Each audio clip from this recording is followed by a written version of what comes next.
And this hour, Michael Tellinger will take your calls, and we'll continue chatting with him about slave species of the gods. Michael, I think when you think back about what has happened on this planet in its inception, how mankind got here, it truly is remarkable. Yet none of this takes away from the belief of a intelligent designer, the creator, does it? No, it all points towards intelligent design. Everything that I've been finding here in South Africa and Southern Africa, around the world, the astonishing age of some of these ancient sites, it all points towards very specific intelligent design. I'm talking about our species. But then we got to talk about the design of everything in creation, not just our species and some of the creatures that surround us, which may be part of a very specific intelligent design and very high level of manipulation for specific reasons of interaction and interconnectedness on this particular planet. But it actually leads to a greater realization that many more situations of intelligent design are present in not just our solar system, but certainly in our galaxy and beyond, in quantities that we can't even imagine. There's a fascinating book called Alien Interview, and I'm sure many of your listeners would be aware of it and would have read it. And some of the information in that book is really interesting and fascinating and consistent and resonates with a lot of the research that I've done. And I recommend it's available as a download on the internet. So go find it and read it. It'll certainly open up your eyes. It deals with the Roswell crash and some of the information that's come out of that. Now, do you think the Anunnaki are just as puzzled as we are today about God and how to find him and why we're here? Do you think they're going through those same kinds of questions? I don't think that they're as puzzled as we are, because we've certainly been dumbed down and forced by manipulation to be ignorant and a species with amnesia. We've really been forced to do that, to become that. The Anunnaki certainly seem a lot more connected to everything in creation, but they seem to be divided into their morality, or divided by morality as to what to do and how to apply and use their knowledge for the greater good of other beings in creation, or often, as we have seen here on this planet, for the manipulation and abuse and malicious abuse of a species that is being created, or a species on a planet that's been invaded. And this is where we need to look at Star Trek and Gene Roddenberry, what he spoke about and wrote into many of the episodes about the so-called prime directive, and what this prime directive actually is. The prime directive in my research is just another word for prime resonance frequency. The prime resonance frequency of everything in creation, everything that comes from the source creator. And if it does not resonate in harmony with a prime resonance frequency, if it's not coherent with a prime resonance frequency, then it will eventually be consumed. It will disassociate, because you cannot exist in a resonant harmonic creation, which is everything in creation that resonates in harmony, because everything is based on harmonic sound and resonance. If you live in dissonance, if you exist in dissonance with that, if you breach the prime directive, as Star Trek told us, you will begin your own demise.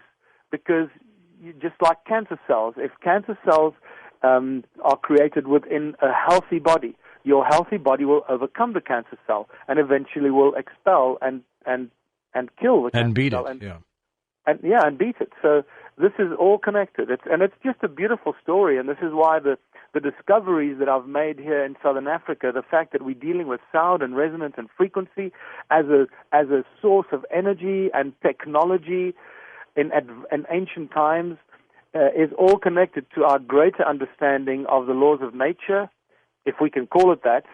There's a whole another big discussion we can have about that. The laws of nature and our understanding of it, and the prime resonance frequency or the prime directive. It's a beautiful story that starts to make sense. Do you believe that the flood of Noah was set up by the Anunnaki to wipe out what was on this planet, or was it a godlike disaster? Well, at this stage, my research points to the fact that they may not have set it up, that they just were aware of it. They had their way of protecting themselves because there were not that many of them, of the elite Anunnaki, that could retreat to their space stations and their, off-world satellites, that they could be safe in there and miss the asteroid or miss the comet that caused the flyby of a giant planet, and avoid the turbulence on that really hit planet Earth and caused the so-called floods or the devastation. So they wrote it out. They had the knowledge and the capacity to write it out. At this stage, I don't believe that they were responsible for creating it. They just knew it was coming, and they used it as opportunistically to get rid of a species that was just growing in numbers. They couldn't control them. And right now, what's happening is not much different. Just like the destruction of humanity and during the flood came from the sky, today we get the destruction of humanity coming from the sky in the form of chemtrails. Yeah. So it's just a different kind of godlike act, act of the gods. At the moment, it's an act of the global elite, using the industrial military complex and a few secret missions to keep poisoning and destroying humanity. Every living entity, every living being, every living creature, every plant, anything in existence is filled with spirit of the Creator. But this once again opens up another channel of discussion. Well, what is spirit? What is the spirit of the Creator? And this is where the prime resonance frequency, the prime directive, and this starts to play a very important role. So my understanding of it right now is that yes, absolutely, everything is filled with spirit, and specifically human beings connected to spirit at a very high energetic level. And very high level of consciousness, and it is that high level of consciousness that infiltrates through spirit our bodies at birth, that the global elite and the royal bloodlines have been suppressing for thousands of years. Our ability to communicate telepathically, our inherent nature to be godlike creatures, godlike beings, has been beaten out of us by those who've turned us into their slaves and their tools of manipulation, and this is why this is so painful for us and for most humans. Most people live lives of misery and confusion, not understanding why life is so difficult, why things are so hard, why we have to struggle to survive. Because deep inside is the beating spirit of connected to Source, Creator, that tells us that something is wrong with this picture, but we don't understand what is wrong with this picture until we reach this point in our lives where we start to reach what many call enlightenment, and we start asking questions, and we open ourselves to answers that previously have been far-fetched to most people, and we realize that this information and the rabbit hole is a lot deeper than we realized, and we start to awaken, and our DNA kicks in, because our DNA is actually a manifestation of the creation of all things.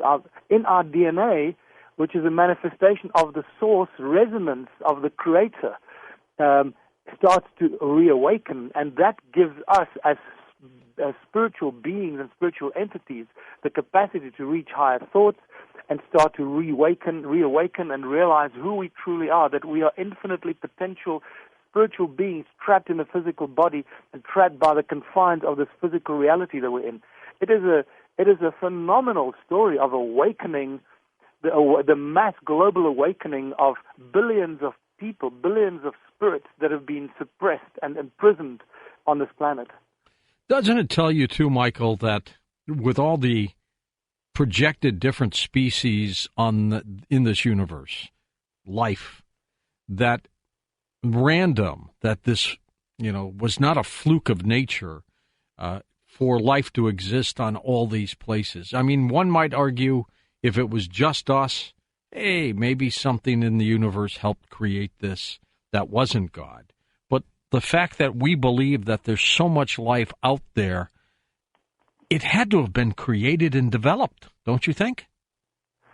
Well, yeah, again, this is where the difference between developed and created by advanced beings of physical form that sometimes manipulate the physical form for their own benefit, as opposed to advanced beings of higher consciousness that may not be of a physical form, that may exist in other dimensions and can create and manipulate infinitely by thought, as thought being a projection of the creative source, the creator of the source resonance frequency, and which should allow us as well as human beings to be able to manifest and create with our thoughts and words and sounds.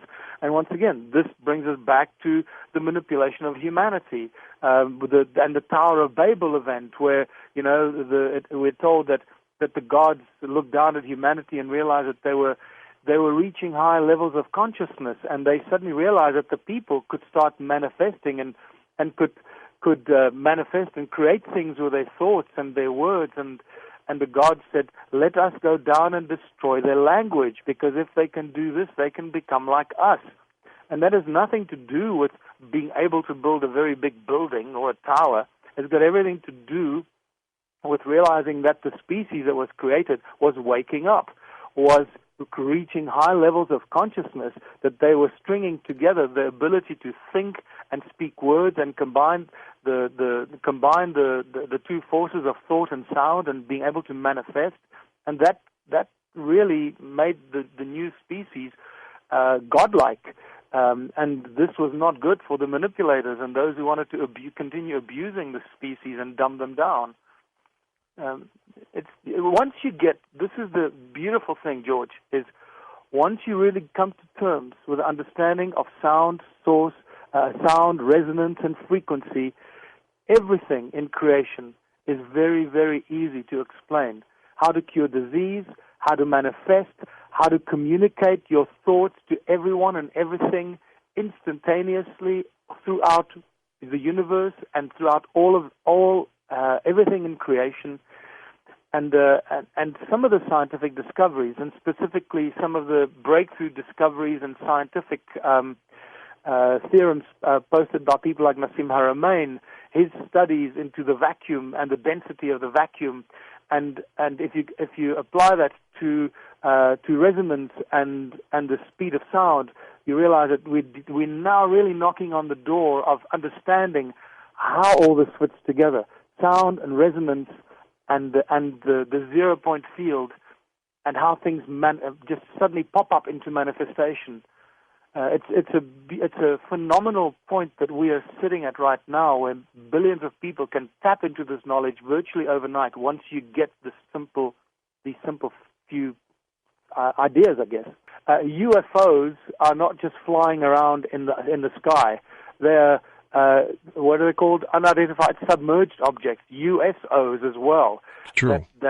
And they're probably more USOs than there are UFOs, because it's a lot easier to hide a UFO under the ocean and nobody will ever see it. We don't know how to get down there. We live in a different universe up here on the surface of the planet, while there's a whole other world under the oceans, which incidentally, just remind ourselves, the mountains of the oceans are 3 times, I believe, or so, I can't remember whether, but a lot higher than the highest mountains on the surface of the Earth. And the ocean occupies 2/3 of the planet.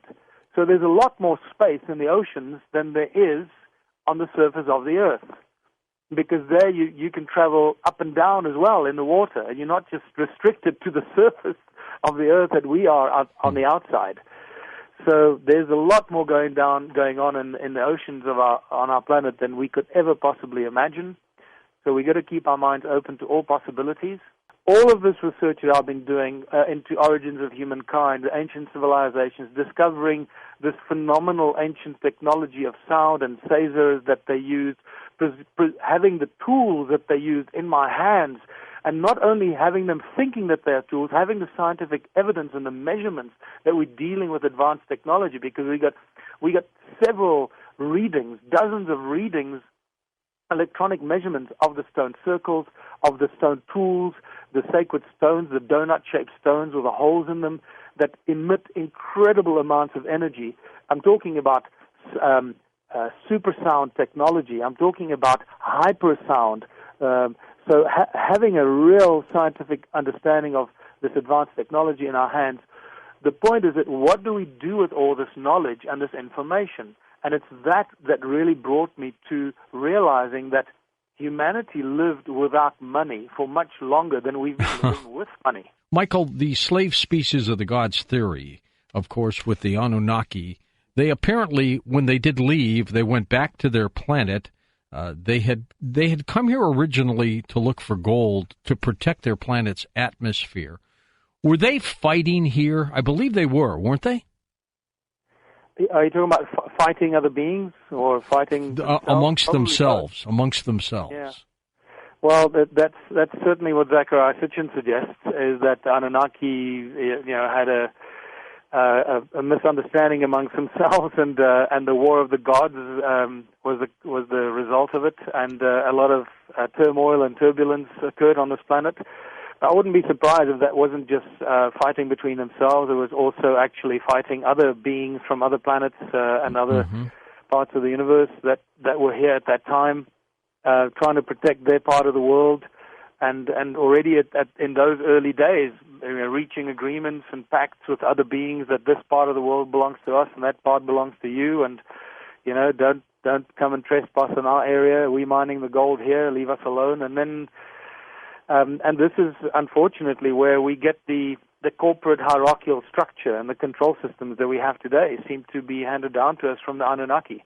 If they were here 300 or 400,000 years ago, there is that possibility that they aren't even around anymore, that, they have long lived out their usefulness. They've maybe obliterated themselves. Who knows? Yeah, the Anunnaki are a lot more devious, and when I say devious, actually, I shouldn't say that. They're far more resilient, that's the word I'm looking for, than that. First of all, we're dealing with beings that are they're multidimensional beings at this stage. They're not just in a physical form. It seems that their planet, Nibiru, is not just here in a physical form. It has also got the ability, it's more than just a planet. It actually can... It can move through space and time. The information and the new knowledge and information about the Anunnaki, their abilities, how far back they go, is phenomenal.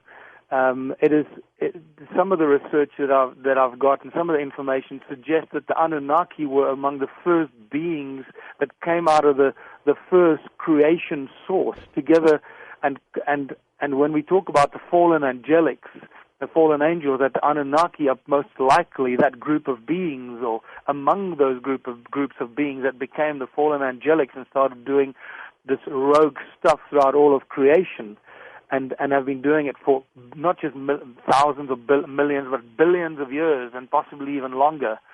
And so the Anunnaki story is huge. It is a much bigger story than we can imagine. Also keep in mind the devastation that we had on this planet with the so-called flood, the biblical flood, or whatever you might call it.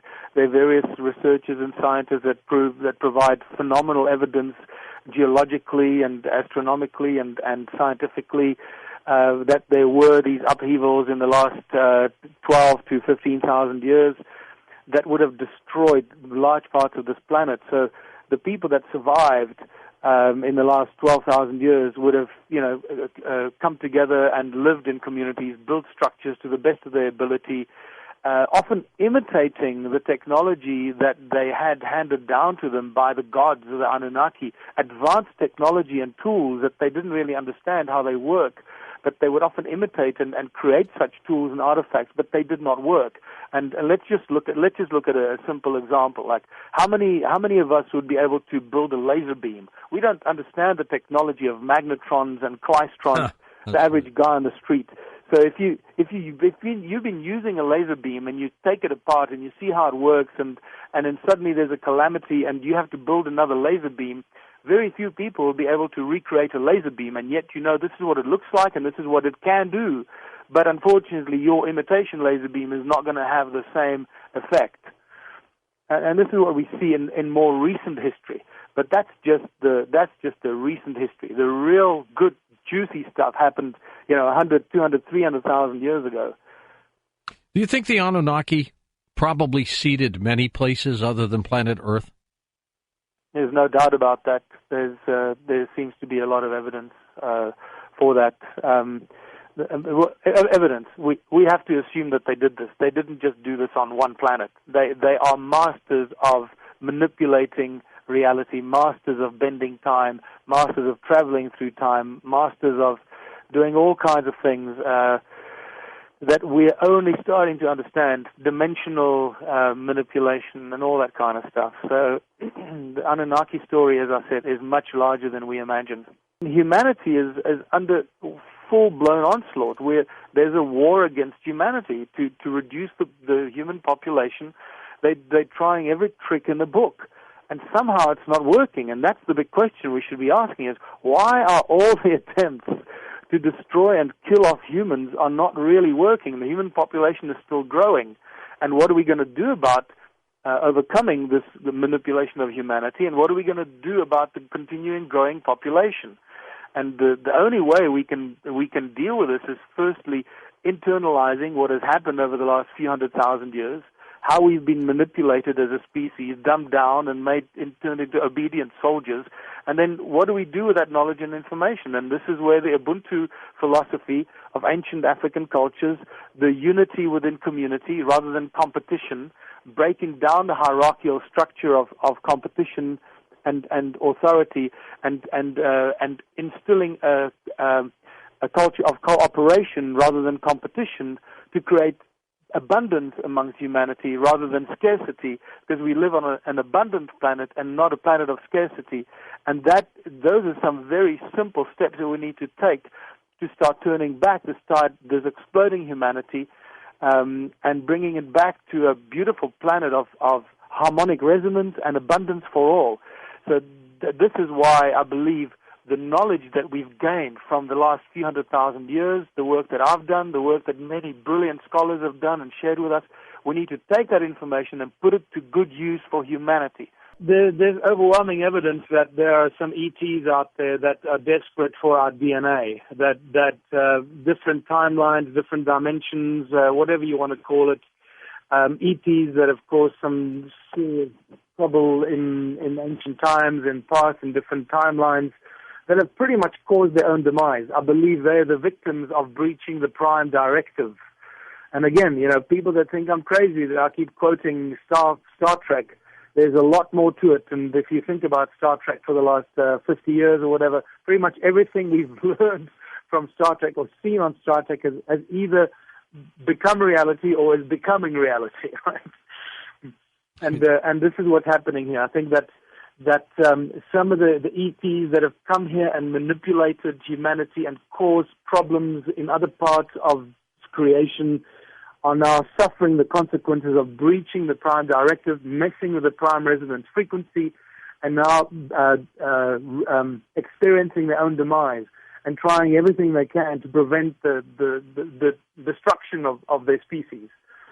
Your headline of your book, Slave Species of the Gods, kind of tells us that people later on have interpreted that these beings, these extraterrestrials, were the gods that I think could be in Genesis and the rest of the Bible. Is that accurate? It is, very much so. The Bible is a phenomenal book, really. It is filled with so many levels and layers of information. You got the soap opera sitting on top. If you read the soap opera, you'll remain forever confused. the moment you look below the surface and you start decoding what the Bible actually tells you, it tells you that the humanity was created by these other advanced beings. And then if you go one layer deeper, therein have you got the deeper encoded message and the knowledge, which I believe comes from the Anunnaki or the Elohim themselves, as Micheal Ledwith actually very, very eloquently describes how the Elohim are quoted in the opening phrase of the Bible, because the opening phrase of the Bible actually, the original Hebrew phrase, says that the Father of the beginnings created the Elohim, the heavens and the earth. It does not say, in the beginning God created the heavens and the earth. The original translation actually states, the Father of the beginnings created the Elohim, the heavens and the earth. And this is very important information. Once you've got that, then all the knowledge that you read and the information in the Bible changes dramatically. So there's advanced knowledge of the laws of nature, of the source of creation, the resonance fields, the sound, the light, the combination of it, the manifestation of physical form out of nothing. All of this is encoded in the Bible. But unfortunately, it is covered by this soap opera of disinformation that leads billions of people into confusion. Very similar to the stone circles in southern Africa, but not quite the same. It seems that crop circles are very powerful energy devices that carry a lot of information, and they broadcast and emit either frequencies and resonance that are either good for humanity or they're bad for humanity. And there seems to be some research that has shown overwhelming evidence for the fact that they're actually different groups of beings, some malicious with malicious intent, like the guys that are spraying chemtrails on us, that are creating crop circles that support this mind control, mind numbing, human obedience to higher authority, and these crop circles that emanate and resonate those frequencies, while then there are others that are neutralizing those frequencies and actually emit resonance that awakens the human DNA, that connects the soul and the spirit to higher consciousness that we are obviously connected to, and allows us to recognize who we are and see through the deception. What happened? It's just like people vanished that put this together. They almost left the blueprint there, and they're gone. Yeah, big question. That really puzzles me. But what the latest discovery and mind-blowing discovery, especially like I mentioned right at the beginning of the show, is the discovery of the fossils, the mud fossils of giant beings and strange animals, almost sort of reptilian, dinosaur-like animals. I mean, it's incredible. We got shoulder blades, we got teeth, we have hearts, giant hearts, we have lungs and kidneys and feet and parts of beings that are much larger than we are. We potentially have a heart that weighs about 100 tons. I'm just, put this into context. You've got to really have an open mind to see the true history of this planet and how it's gone through changes and possibly, recalibrated and restarted many times. So when we discover some of these ancient tools and artifacts, they come from different periods at different times. What I'm fascinated by are the tools and artifacts, like I mentioned, the donut-shaped stones or the toroidal stones with the cone-shaped tools. They seem to come from the same kind of era, and I believe they were Anunnaki tools or someone closely related to the Anunnaki. And I don't know, did I ever tell you the story of the Taurus stone that crashed the TSA system at the Doha International Airport? No, what happened? Well, I was on my way. This was 2013. I was going to visit Nassim Haramein in Hawaii, and at his resonance project, and they invited me to come and do a presentation to them, which they loved, by the way. And apparently, I was the first invited speaker to address their team of scientists there. And I thought, let me take a present for Nassim that's to do with sound and resonance. And I took the best Taurus stone that I had, and I put it in my bag, and we flew out via Doha, Qatar, which is probably one of the most technologically advanced airports in the world. It's sort of Arab money on steroids. And when I jumped on a plane to go to Chicago, the plane was delayed, and suddenly they called me off the plane, and there were 5 guys with guns around my bag, Jeez. and next to the plane, saying, "Open your bag, there's a security threat." So I realized it was my stone. And everybody's watching you, right? Yeah, and now I'm sweating, and so I opened the bag, and the stone is in among my clothes there, wrapped up in bubble wrap and with packing tape. Now, imagine trying to undo that with your bare hands with 5 guys with guns looking down at you, and you're sweating profusely in the morning heat of the desert. It wasn't easy, but eventually I opened it up, and all the time while I'm doing this, I'm thinking, what am I going to tell them? I can't tell them this is ancient advanced technology, because then this is the end, And this is why they raided the Baghdad Museum to get the ancient advanced technology. Right. Exactly. So I'm sitting with one of these tools in my hands, and I'm thinking, I'm just say it's African arts and crafts. African arts and crafts. Everyone's got one of these. Nothing to worry about. And that's what I told them. And there was a tall African guy among them, and he sort of leaned over the guys with their guns, and he said, "Oh, I've seen that before." And I think, in hindsight, I realized he diffused the tension. And it took me many months, probably more than a year afterwards, to realize that they knew exactly what they were looking for. They didn't ask me to check the rest of my bag. They were after to see what that stone was. Because when I produced the stone, they were happy with it. So they were obviously told, there is a strange-looking stone in the bag. Look at it. Right?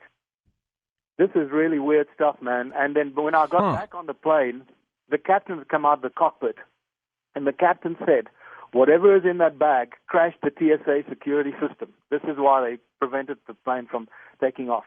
But then they still let me get on the plane and fly away. So I'm not sure what happened there. This is a real story. I'm not making this up. There were witnesses around me. And so when I say we're dealing with advanced ancient technology, we have the TSA, Homeland Security, to thank for giving us the scientific evidence to prove that. That's kind of scary. Yeah, it is. We have had some incredible encounters. People meditate, they get downloads, they get visions and information and lucid dreams and so forth. The one information I've been told is don't go into the stone circles. Stay on the outside, because these were machines. You're not supposed to go into the machine, but the resonance effect of the stone circles from the outside is very healing and very very empowering to the human body, because it uses the natural frequencies of Gaia. So we have found some unbelievable scientific evidence and stories of healing happening to people, either inside or outside the stone circles. So much so that even this research group that's with me right now have already recorded. We've been recording statistics. Body statistics and so forth, temperatures and so forth, a visible improvement across the research group, which is 12 people, visible improvement of statistics of your body once you've had interaction with the stone circles. So that's really a very new breakthrough discovery, but even more so, I've had at least one, but several more people that have claimed they've been cured of cancer when they came into contact with the stone circles. Really? One lady that is in Vermont, USA, told me that I saved her life. She came on one of the Sacred Sites tours with me. This was in 2014, I think. And she came here thinking that this was going to be her last trip, and then they came back to the USA, and she went to have a checkup, and the cancer was gone. And she came to me in Vermont the last time I saw her, and she thanked me for saving her life, because the stone circles or Adam's calendar, we're not sure which one it was, cured her cancer. And this is not the only one I've heard. I've heard many other people give me similar stories of how their health has improved after being exposed to the stone circles. Can you feel the energy in the circle if one's in it? Absolutely. Absolutely. There's no question about it. People that are sensitive to frequencies and energy feel it immediately. They will tell you what energy they feel. And some people get quite violently ill. They go into the stone circles, and especially Adam's calendar has a profound effect on the physiology, people's physiology. Some people go in there and they just can't handle it. I've had one person walk in there This is one. It happened once, but it happened. One person walked in there and literally ran out of the circular sort of enclosure of Adam's calendar, ran outside and started to vomit. So absolutely, you can feel the energies. These are machines. These are powerful energy machines. Just that we can't. They work at such high frequencies that we are starting to only discover their true power today. Once you start getting into the deep spiritual aspects of what we're talking about here, and the deeper levels of consciousness and unity consciousness, and how things manifest out of sound and resonance into physical form, you realize that there's a conscious, very deep consciousness and creation aspect to all this reality around us. It is becoming very, very clear that everything we encounter is a consequence of creation by some higher intelligence or higher consciousness or something like that. I'm not quite sure how to put it. It's just getting more and more confusing, and at the same time more and more enlightening and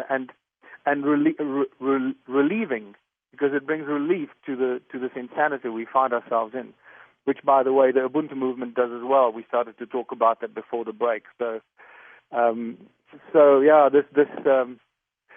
it's a fascinating thing. And the more you go down this rabbit hole, George, you've been doing this for years. You've interviewed more people than anybody else on all these different subjects. The more you go down this rabbit hole, the more you realize how little we know. That's right. And the rabbit holes lead to other rabbit holes. Exactly. It's just a never-ending bottomless pit. Then you start talking about NASA and the lies of NASA and what's really going out in space. Can rocket engines and craft navigate in space? And then you start realizing, well, that's not possible either. So everything seems to be this bottomless pit of lies and deception. And what I'm finding fascinating is that the research that we're finding and doing around the stone circles is giving us a very strong foundation, because it's here. We're not imagining it. There are millions of stone circles. My estimate is that there are more than 10 million of these stone circles in various clusters around Southern Africa, South Africa and Zimbabwe mainly. And it's all connected to gold mining, terraforming, oxygen and atmosphere generation, and who knows what else. So it's here. We're not imagining it. And we're now just rediscovering the simplicity of creation, and how once you start to really get into and connecting with sound and resonance and manifesting physical form with sound and resonance, how simple things can be. It's just we need to reactivate the DNA, the dormant DNA in our bodies, which is happening at a rapid rate now. The higher the consciousness, the higher the feedback mechanism, the higher thoughts we can think, the more it unlocks our own DNA, and it helps us wake up and reach high levels of enlightenment and consciousness. And it's just a beautiful journey that we're experiencing. We truly are living at very, very interesting times. And at the same time, discovering the enslavement principles of the banking fraternities and how they've colluded for thousands of years to enslave humanity and turn us into absolute slaves, and breaking down those walls of enslavement without any violent opposition or conflict, by simply creating an alternative, so we make the existing system obsolete. And in essence, George, that's what the Ubuntu movement is doing so that we don't have to labor that too much. What got you involved in investigating this, Michael? Well, just like you, I guess, or anyone else. I was never happy with the answers I was getting at school. But I must say, there was one moment I was in grade, standard 6 in South Africa. No, sorry, standard 7. So that would be grade 9 in biology. I was in biology class, and the biology teacher was telling us about how cells regenerate and how millions and billions of cells regenerate in our bodies all the time and so forth. And then I just suddenly realized, at the age of 15, I just said, hold on, so if cells keep regenerating all the time, why do we die? And I asked the biology teacher, well, if that's the case, then why do we die? And the answer was, well, we die because that's just the way it is. And I said, well, hold on, that's not the answer I'm looking for. That's not an answer. That is just a knee-jerk reaction. And I think that was probably, in my life, one of the key moments when I started questioning, why do we die? Why don't we live forever? Why are they lying to us? Why are things not, different, and so forth? So, and then actually, when I was 19, first year university, I'll never forget sitting by the swimming pool, on the weekend at men's residence, and somebody came past me and dropped this book in my lap, and it was Erich von Daniken's Chariots of the Gods. Yeah. And that just changed my life. By the way, they just arrested a truck driver in Peru yesterday for driving around the Nazca lines. Oh, no. Are you serious? Unbelievable. Unbelievable. Well, you know that those whole mountaintops in Peru around the Nazca lines, I think somewhere there, where the entire mountaintop has just disappeared. Well, where'd they go? I've just shared with you the technology that was most likely used to do that. Once you got the phaser beam cone-shaped tool technology, you can do anything. You can chop down the whole top of a mountain, flatten it, so you can use it to put your structures on or whatever you want to put on there, and move it. Just chop the mountain down and lift it up with your two phaser beam cones, the way that Ed Leeds-Kalnin moved the giant blocks around in Coral Castle. And, he was seen using ice cream cones, and I've connected that to the cone-shaped tools. He somehow figured this out and used cone-shaped tools to levitate those giant blocks into position. Everything is sound and resonant. The great minds and scientists like Nikola Tesla and many others have shared this information with us. Everything is just sound, resonance, and vibration. So I'm now becoming very comfortable with the fact that there could be an infinite number of dimensions around us, within us, everywhere. It's just a different frequency. The way you tune your radio to a different frequency, your television set to a different frequency, while you tuned into one TV channel, that's your reality. The other TV channels don't exist until sometimes when you're switching from one radio or one TV channel to another. And the old TVs today, it doesn't happen anymore. But with the old TV and radio sets, you could get right in between the channels where you can hear both radio stations playing at the same time, or two TV channels showing at the same time. It's like that's the crossover. So every now and then, somehow these different dimensions cross over. Everybody says that. Where did they go? Well, the question is, why do we assume they went anywhere? Most people, let me rephrase this. Many people still believe that the Anunnaki or the remnants of the Anunnaki or the royal bloodlines that run the world or whoever the puppet masters are that are keeping us all in this little slave chamber, they somewhere on Earth. They haven't necessarily left. Just because we can't see them and they don't make themselves visible to us doesn't mean they've left. And this is really what we're working on with the Ubuntu movement, is creating a new solution, a simple solution for this insane misery that most people find themselves in. Finding a new alternative, creating a new social structure without fighting the existing one, because that's an old paradigm thinking. Any kind of thought of resistance or fighting or rebellion is old paradigm, and it creates conflict, and it doesn't work. It's never worked. It's not a solution. So over a 12-year period with the Ubuntu movement, we've learned from the past. We've looked at the ancient human history. We've looked at all the bloodshed and trauma and human trauma and psychological and physical trauma, and realized that we can't carry on in the same kind of paradigm. We've got to create a new system that makes the old system obsolete. And that is just beautifully unfolded over 12 years. And that's where the Ubuntu movement sits right now, where we have mayors in Canada, USA, Australia, South Africa, embracing our Ubuntu contributionism philosophy and beginning to implement it in their towns at an increasing rate as we speak. I've explored the world on Google Earth. Again, how accurate that is, we don't know anymore. But I've found stone circles pretty much everywhere, and the United States is no exception. There are stone circles all over the USA, South America. Obviously, the stone circles in Scotland and in Ireland especially are very famous. What I haven't been able to find, except with the stone circles in Jordan, those very strange, mysterious stone circles that popped up on the radar about 5 years ago, those are the only ones that I've been able to connect structurally and with a possible similar kind of intent to the ones here in South Africa and Southern Africa. But the others that I've seen around the world, I haven't been able to see the kind of network or cluster where they connected with the channels to each other, creating a cluster of stone circles. So, but that doesn't mean that those channels are not there, because just like you find here, often many of the old original connected cluster has been destroyed through farming or town planning, and then later civilizations come and they rebuild the wall on the original foundations. So it seems like there's a stone circle, but it's actually a very modern stone circle from the last few hundred years, built on the destroyed foundations below the soil that are actually still connected to each other. And we know this because we've measured it here. We can measure the energetic flow, even though there are no channels visible. There's still the tools that we use, the machines or the whatever devices, tell us that there's a flow of energy from here to over there. Michael, how tall are some of these stones in these circles? They vary, George. Most of the stones are actually not that big. The biggest ones I've found are probably maybe about 2 or 3 tons. But it's not. We're not dealing with megalithic structures like you find in Peru or Stonehenge or the Baalbek structures. These are different kind of machines.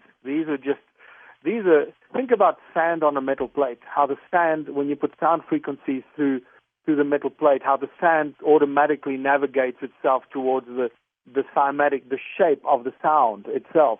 That's what it seems like happened here. They had a way of just resonating that part of the earth, and the stones somehow resonated themselves into position. I don't know. The jury is out on how this happened. So this is why they're not such big stones, because they literally were probably more like sand on a metal plate. Michael Tellinger, thank you so much. Well, we've talked a lot about the Hall of Records and Edgar Cayce, but what is really going on in Egypt under the Sphinx? Manu Saifzadeh is a researcher who's been investigating the meaning and origin of a very strange relic that does not seem to fit into ancient Egypt. How did you get involved in this?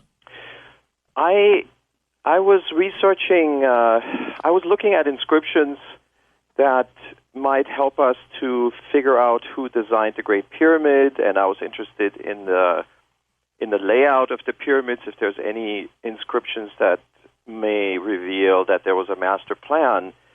And that was around the time when I ended up meeting Robert Bauval and Graham Hancock in Croatia. Aha, all right. And they had just published the book, Origins of the Sphinx. This is with Robert Schoch, and Robert gave me the book. And I was reading the book on my way back to the United States, and the one issue that kept coming up is the name of the monument. And I was sort of thinking, if there was a monument before the Great Sphinx, then it had to have a name, and there had to be some kind of record or some kind of image, some kind of relief that should refer to it. And that was the main riddle for me, and that's kind of how I got involved. And then I had already looked at the inscription that showed this image, and I had sort of put it on the back burner, and then all of a sudden it just all came together, and that was just about 2017. I think that was in May.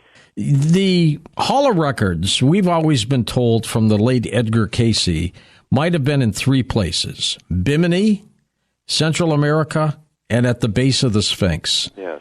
And as Robert Schoch has investigated the base of the Sphinx possibility, and he contends that there is definitely some kind of structure underneath the base, by the base of the Sphinx. Yes. And tell us about what your thoughts are about the Hall of Records. Yeah, so this is that experiment I just referred to 30 years ago. They were tapping out the Sphinx ditch, to basically date the amount of decay that was going on subsurface. And while they did that experiment, they also found several what they call anomalies, and there's other groups that had done similar experiments, and they also found some anomalies. And so Dubecki and Shaw concluded there is a void under the left paw of the Sphinx. So Edgar Cayce was talking about the right paw, but Shaw and Dubecki concluded there is a void under the left forepaw of the Sphinx, and they call it anomaly A. They had a rough size estimate. I think it's something like 9 by 12 meters, and they estimated that it would be about 5 meters below the ground. I'm pretty convinced, Manu, that it exists, but I also believe that people like Zahi Hawass, who used to head up Egypt's Antiquities Department, I think they've already dug that up, don't you? I have some evidence now that this may have happened long before Zahir was born, actually. Really? Okay. Yeah, I think that archive was breached some 5,000 years ago, and there's an interesting inscription that I can tell you about, George, that comes from the first dynasty, and in those days they were marking the years with special events on shipping labels. They were using these labels basically to ship precious goods to the king, to the court. And on one of these labels, that's from the tomb of the third king, there is an event that directly translates into the opening of the place of the archive. Okay. Okay. And this is and this particular word, this symbol used for archive, ends up becoming very important in my book. There's a lot of information about the symbol, what it means, and what was in this archive.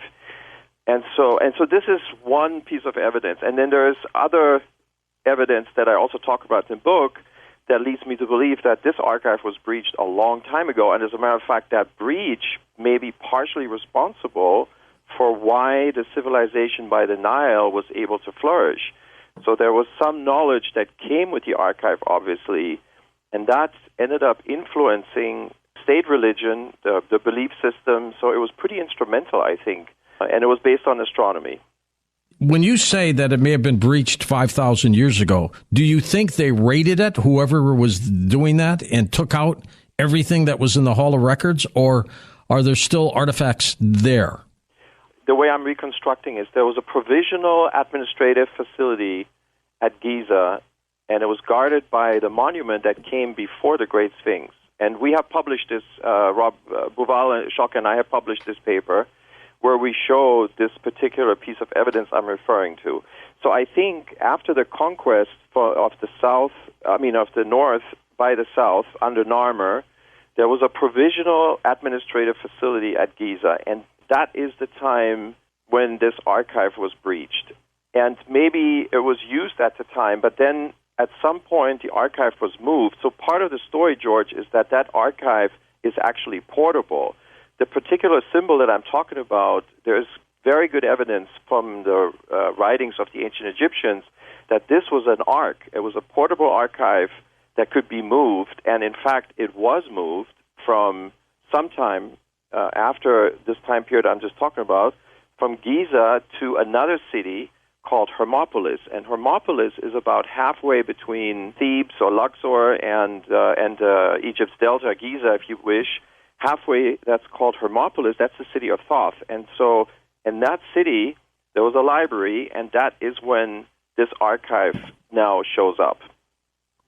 Now, where might it be today, if it's still around? If the portable archive still exists, I would say it's somewhere under the ground in Hermopolis. The problem is, George, that a lot of the ancient structures that used to stand on Hermopolis have been raided.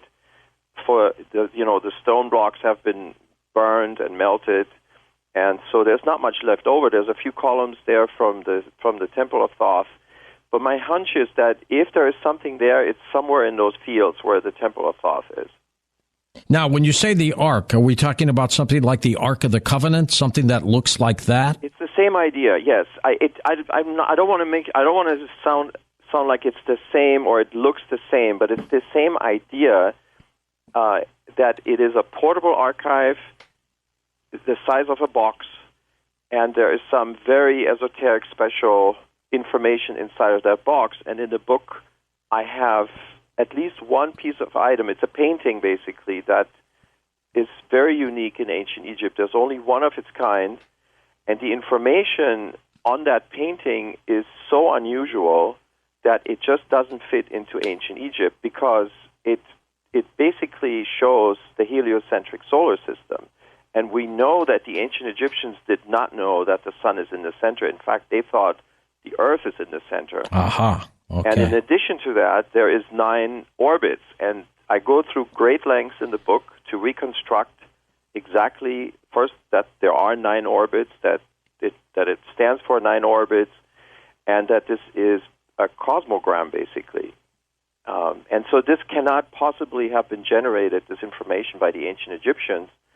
And that is the chief piece of evidence that I'm laying out in the book. Are you presenting the possibility that extraterrestrial life may have done all this? I have no idea. Okay. But what I can tell you is that the information to know that there were 9 planets, it requires equipment to view the most distant planets in our solar system.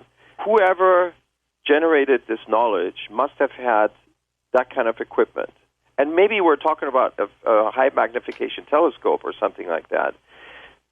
But certainly that technology would be more advanced than what the ancient Egyptians had at the time. Let's talk a little bit about hieroglyphs and how important they are to your investigation and to Egypt's history, too. What are they, first of all?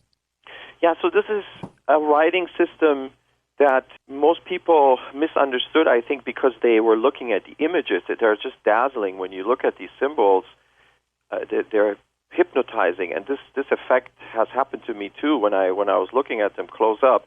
But what's deceiving about them is that the information, what they mean, has very little to do with what you're looking at. It has to do with the sounds that they encode. So this is just like our alphabet, A, B, C, D, E. We have symbols, and they encode a certain sound, like the symbol S stands for the sound S. And in hieroglyphic, it's just the same. They have symbols, and they stand for sounds. And so what they're spelling out are words, the sound of the words. So it has almost nothing to do with the images that you're looking at. You learned how to read them, didn't you? Well, I had a great teacher, not in person, but there is Jim Allen wrote a book, Middle Egyptian, where he teaches the basics and the advanced information, the grammar. And so I basically cracked this book. It took 2 years, George. I was reading this book cover to cover, and I was working in depth. Twice I went through this book. And, I have some learning skills from schooling that, I went to medical school, so I do know how to study. And but I have to tell you, hieroglyphic is, it's a difficult. And by no means would I say I'm fluent, not at all. I would think I'm a sort of a beginning intermediate level. So I can certainly now take a text, and with a lot of time, I can probably figure it out. Yes. Did you find anything surprising as you looked at the hieroglyphs? Yes, I did. They had a very well-established grammar system. This is what most people may not realize. They might think, well, this is just one word, a string of words that are not just like modern languages, but they have a sentence structure. They have a special place for where the verb goes, the subject, the predicate, prepositions. So all of these terms that we have in our grammar system, they had words and inflections. They're called endings that you attach to words to denote who's talking or who's acting, the gender of the person that's acting. So this is pretty sophisticated. Some of these words that you discovered were obviously bypassed by other Egyptologists. Yes, this one particular symbol, and there's a good reason for that, not to blame the Egyptologists, because that particular symbol that was key, and I'm using this pun now on purpose, that was key in deciphering this whole story is that this symbol is not actually a hieroglyph. It comes from the northern part of Egypt, and before it was conquered, that part of Egypt had its own language, its own script. Interesting. And those symbols were actually similar to Sumerian script. So in Sumer, the symbol was related, what you were looking at was related to what that symbol meant. And in northern Egypt, also, there must have been a script, and we know that because a few of these symbols actually survive in hieroglyphic, and that's why we know that these symbols came from another place, and they were used in a different way, and this particular symbol called the jaw sign for John Anthony West and Yuval Shok and I, we dedicated the symbol to his memory because it became instrumental in our discovery. So we call this the jaw sign, and it basically looks like a bent rod. And that particular symbol, as I reconstruct in the book, actually ends up meaning opener in the Sumerian language. And so I think there was a connection between northern Egypt and Sumer, probably because of trade. And so there was some kind of linguistic also connection between these two zones. Manu, ancient texts write about flying machines called Vimanas. Is it conceivable that one of those machines might have been in the Hall of Records as well? Because it's a pretty good size, isn't it? 9 by 12 meters. That's a pretty big chamber. Yes. Yeah, 36 feet by 27 feet, basically. Yeah, that's right. That's a pretty big chamber. So your guess is as good as mine, George. I mean, I don't have any evidence for it, but at this point, I think what needs to be done is a probe of that particular area in front of the left forepaw, and that turns out to be the one area, strangely enough, that has not been probed. The closest probe is about 3 meters west of the tips of the left forepaw, and that's a 2009 drill that was done by Mark Lehner and Zahir Was. But anomaly A is not in that spot. It's more east. Why hide artifacts in the Hall of Records? What do you think they were trying to do? I think it was supposed to be preserved, just like a museum. I think it was supposed to be. But why hide it? Because it had to be stored for a long period of time. That's my hunch. It had to be stored for a long period of time. It had to be hermetically sealed. It had to be. They were afraid of it getting raided, I bet. That's right, and it had to. And maybe this was the most precious information that came from this prior cycle of civilization that generated this information. Manu, the Sphinx itself, was it carved out of an existing mountain or something that was there? It was carved out of an existing statue, George. Aha. Yes. So we think that there was a statue there before. And if you remember Mystery of the Sphinx from 25 years ago with Charlton Heston, the theory was that this must have been a lion statue. A male lion was the most likely one, and that had to do with the constellation Leo. That's how Robert Schoch and John Anthony West put it together in those days. But what we now know is that this was a lioness. And, that's right. And we even have a name. It was Mehit.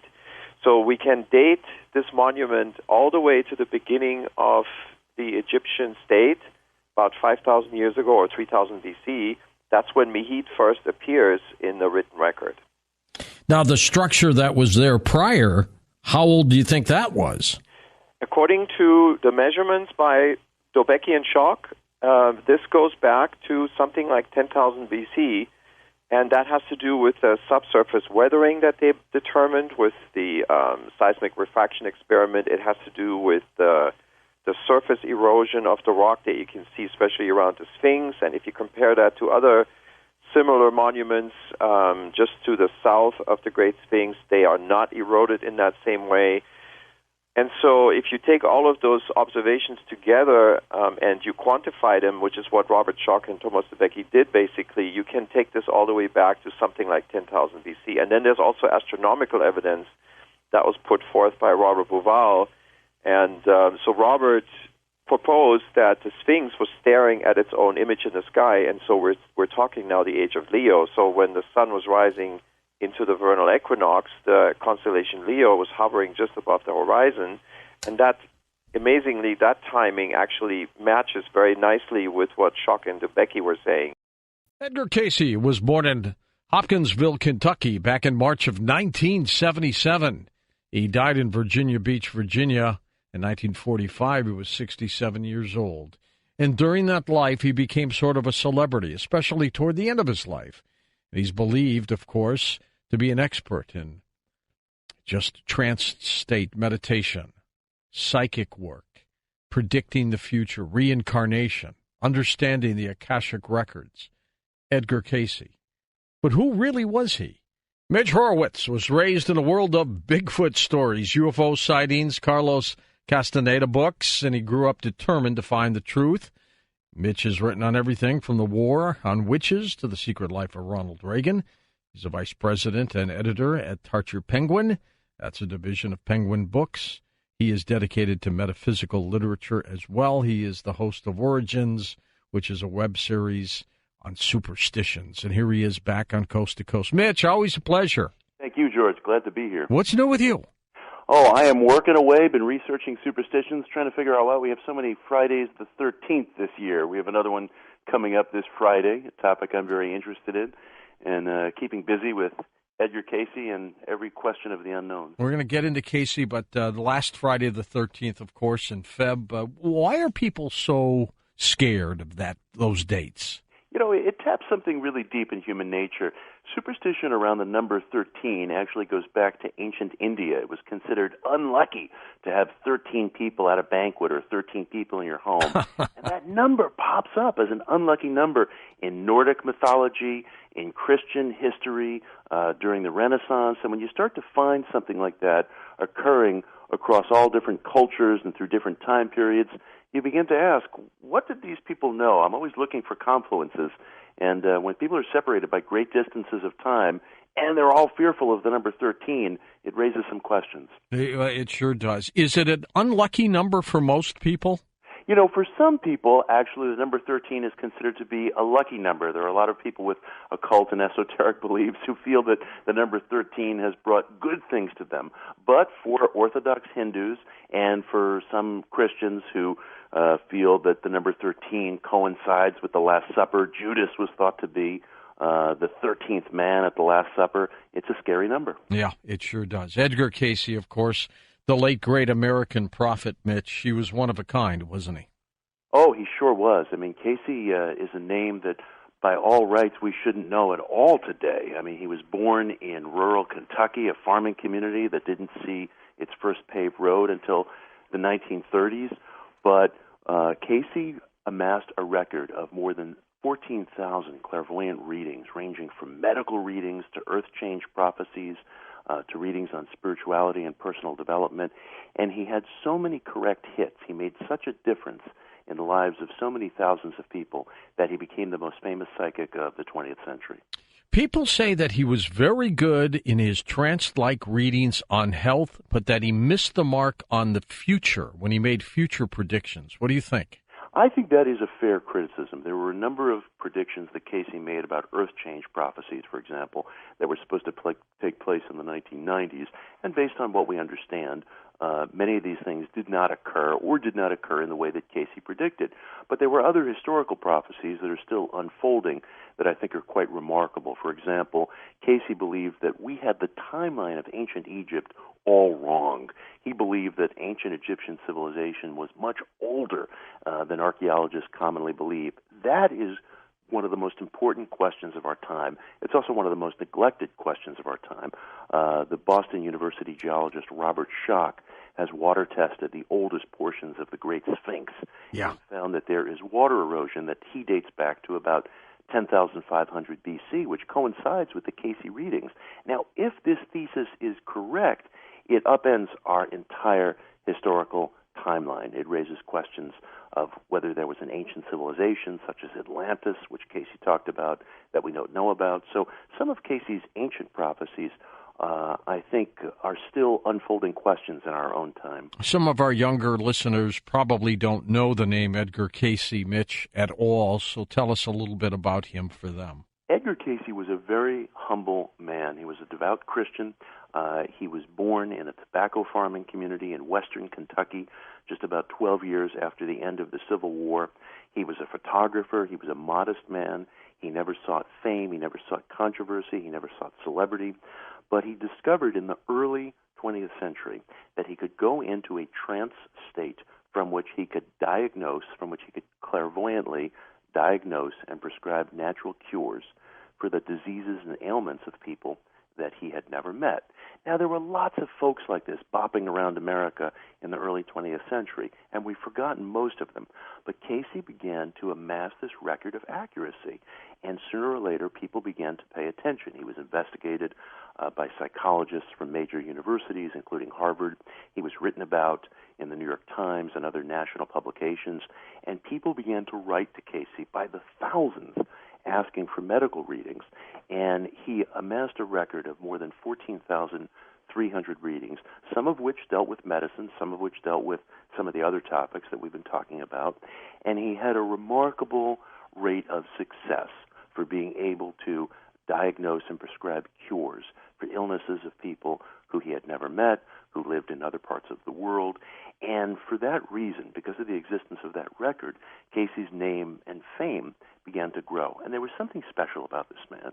He was a greatly modest man. He was a decent man. There was a warmth to him. He died in near poverty because while he would charge for his readings, he would very often forego the money if somebody was experiencing hard times, or he would defer payment, allow them to pay later. Cayce never turned away a person in need. And there was something decent in this man. There was something authentic in this man. And this is why, of all the psychics and channelers of the 20th century, his name is probably the most famous. And when he was giving these readings, did he ever explain, Mitch, how he got the ability? I mean, what did he have helpers, or was he doing this all on his own? Cayce said that he was able to access something called the Akashic records, and this was a very interesting reference. In ancient Vedic literature, ancient Hindu literature, you will find references to something called Akasha, or an eternal ether.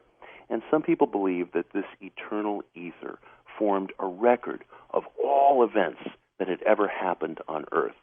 And the great occultist, Madame H.P. Blavatsky, wrote about this in the late 19th century and exposed Westerners to this idea for the very first time. Cayce said that he was able to access this Akashic ether, these Akashic records. Now, Cayce was a Christian, and he associated this with the book of life, as is referenced in Scripture and as is referenced specifically in the book of Revelation. Cayce believed there was a congruity between all the world's religious traditions. So the Hindus might speak of Akashic records, Western Christians might speak of the book of life. Cayce said it was the same thing, and that he was able to access these records, which were a kind of eternal logbook of everything that had ever befallen humanity and would befall humanity. You know, I've looked at some of his health readings, and there are some companies out there now that have taken exactly what he said, and they've turned it into product. Yes. And I've been using some of those, too. And it's remarkable, some of the things he has done. You know, he simply said, for example, to avoid having cancer, take 3 almonds a day. Yes. How weird. What's interesting about Cayce's health material is that there are some general principles that are really simple that everyone can enact in their lives right now, and you just hit upon one of the main ones. Cayce believed you should make a daily practice of eating fresh almonds, and it's important that they be fresh, so you should keep them unsalted and unsalted, fresh. Raw almonds. Not a bad idea to keep them in the refrigerator to keep them fresh. And these were very simple things. He believed every day you should have a few teaspoonfuls of olive oil. You should have a serving of raw almonds. You should drink lots of water, fruit, and vegetable juices. He believed it was very beneficial to eat potato skins. You should make potatoes part of your everyday diet. Simple stuff. Yeah. Things that people can start doing right now. But he was able to also tell you why. And that's what's so amazing. And I guess they work, right? You know, I have found a lot of success with the Cayce health material, and if you look carefully, you'll find that some things that Cayce said have been borne out by contemporary science, things that Cayce would have had no way of knowing. For example, he talked about it being important to eat potato skins. You know, it can sound sort of a little eccentric, but potato skins also contain a very valuable mineral called selenium, which is important in our diet. Some people have a deficiency in it. Cayce had no way of knowing this back in the early 20th century. People in rural Kentucky didn't talk about selenium, but the fact is, you know, his prescription was later borne out by research and medical science. Which is interesting. We have a Dr. Joel Wallach, who is part of our criticalhealthnews.com team, yes. And he believes that selenium is critical for people. Yes, yes. I mean, so it's like Edgar Cayce said it without any scientific knowledge at all, right. And then science starts to catch up with him years later. Exactly. Cayce was also the first person who made a prescriptive medical use of meditation, of massage, of doing things like yoga or exercises to improve the circulatory system. We didn't have any idea in the early 20th century that being sedentary, could place a stress upon our circulatory system, could contribute to hypertension or heart disease. Cayce had that vision. He had that foresight before medical science started to talk about the importance of aerobic exercise, cardiovascular exercise. Cayce was prescribing this stuff in the early 20th century. He was also a believer in reincarnation, wasn't he? He certainly was. And this is a very interesting part of the Cayce readings. Later in his career, he began to give what were known as life readings, in which, among other things, he would try to peer into people's past lives, learn something about their conflicts, their problems, and their current aptitudes. Cayce believed that all of us enter life with baggage from past life experiences. Now, again, in the Vedic or Hindu traditions, this might be called karma. The Vedic traditions talk about eternal recurrence. Cayce believed that this matched up with the Christian belief system as well. He believed that you could find actual references to reincarnation in Scripture, and he felt that statements such as the need to be born again in order to enter the kingdom of heaven were referring to the fact that we have to work through our problems, our flaws, our misdeeds as they have been accumulated through past lifetimes and manifest in the current life. And this is one of the reasons Cayce believed that we go through life and we experience conflicts that can at times seem very difficult to resolve. We might go to a therapist and talk about conflicts we're having, and these things tend to repeat themselves or to drag on. Cayce felt that is a sure sign that there's some kind of baggage from a past life that we're carrying around with us that we need to work through in this one. That's why some of these things, in his view, can seem to be so intractable. We get into the same conflicts with people again and again. We get into the same kinds of arguments with people again and again. Cayce felt that's where you start digging and looking into the possibility that you're carrying some karmic baggage from a previous incarnation. And with some of his readings on reincarnation, he went way, way back with some lives, didn't he? He sure did. Cayce would go back to ancient civilizations. He would talk about primeval Egypt. He would talk about Atlantis. He believed that some people alive today had passed through many, many hundreds or even thousands of incarnations.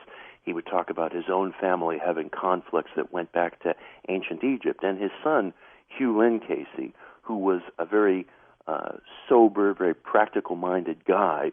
One time when he was a kid coming home from college, his father gave him a past life reading, and he talked about this bizarre psychodrama in which they had all been royalty in primeval Egypt, and they had all kinds of conflicts, sexual and political and otherwise, and Hugh Lynn was shocked because the reading, while it seemed fantastic, actually mapped out some of the psychological conflicts that Hugh Lynn was having as a man right at that time. So sometimes Cayce would look back way into the ancient past and find ways of explaining a problem or a repeat source of friction that somebody was experiencing right now. It eventually killed him, Mitch, didn't it? Yeah. These readings, just too much? He died as a fairly young man, and I think he just absolutely exhausted himself. He ran himself ragged. They used to call Cayce the sleeping prophet. He would go into a trance state, which would leave him a little tired, a little run down, and for many, many years, he would give 2 readings a day. He would give lectures. He would exchange letters with people. He maintained a pretty frenetic schedule, and I think he died as a relatively young man because he just maintained a work schedule that was unremitting. There was a waiting list many months long to get readings from Cayce, and an interesting thing about him was he didn't care if you were a celebrity, he didn't care if you were a politician, he didn't care if you were wealthy.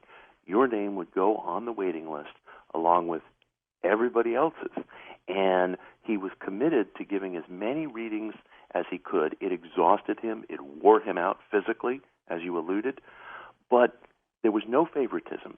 An ordinary worker would be scheduled at the same time as the vice presidents of the United States. In fact, one of our vice presidents, Henry Wallace, who was the second vice president to Franklin Roosevelt, was scheduled to get a reading from Cayce, but Cayce died early in 1945 before he was able to give this reading to Henry Wallace, the Vice President of the United States. So even if you were in the executive branch of the government, you didn't get bumped up on Cayce's list. You waited. I bet everyone. Dick Cheney would have made a way up there. He'd find a way. He might have used some persuasion. Well, he was one of a kind, and yet let's talk about some of his failures. Yes. You know, he talked about the map of North America and what it would look like in the future. That's right. When is that future? You know, I'm really glad you brought that up, George, because it is important to talk about the failures. You know, Cayce would talk about a shift in the Earth's magnetic poles, which people speculate about, of course. He would talk about vast land masses breaking off and North America, as you just alluded, taking on a different shape. He would talk about earthquakes and all kinds of drastic changes. A lot of the dates that Cayce pegged these things to have come and gone. I think Cayce's Earth change prophecies, by and large, have not proven accurate. Now, some people would say, well, you know, some of these things could be averted by prayer, by human consciousness, by other events, and that's fair enough. But it's important to point out that some of the big Earth change prophecies that Cayce predicted have not occurred to the dates that he pegged them, some of which were in the 1990s, and obviously that's come and gone. That's true. So why could he be so accurate with health and not on futuristic things? I mean, why the difference? That is a great question, and I have been curious about and probing of that question myself. Psychical powers are a funny thing. They cannot be counted on in a clockwork fashion. Truth can be present, but truth doesn't always present itself in exactly the same way at exactly the same time.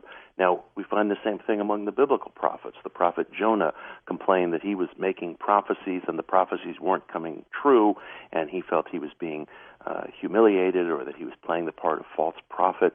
In the 20th century, one of my true heroes was the scientist J.B. Rhine, who for many years... Oh, sure. Duke University. ESP at Duke University, one of the great scientific pioneers of studying ESP.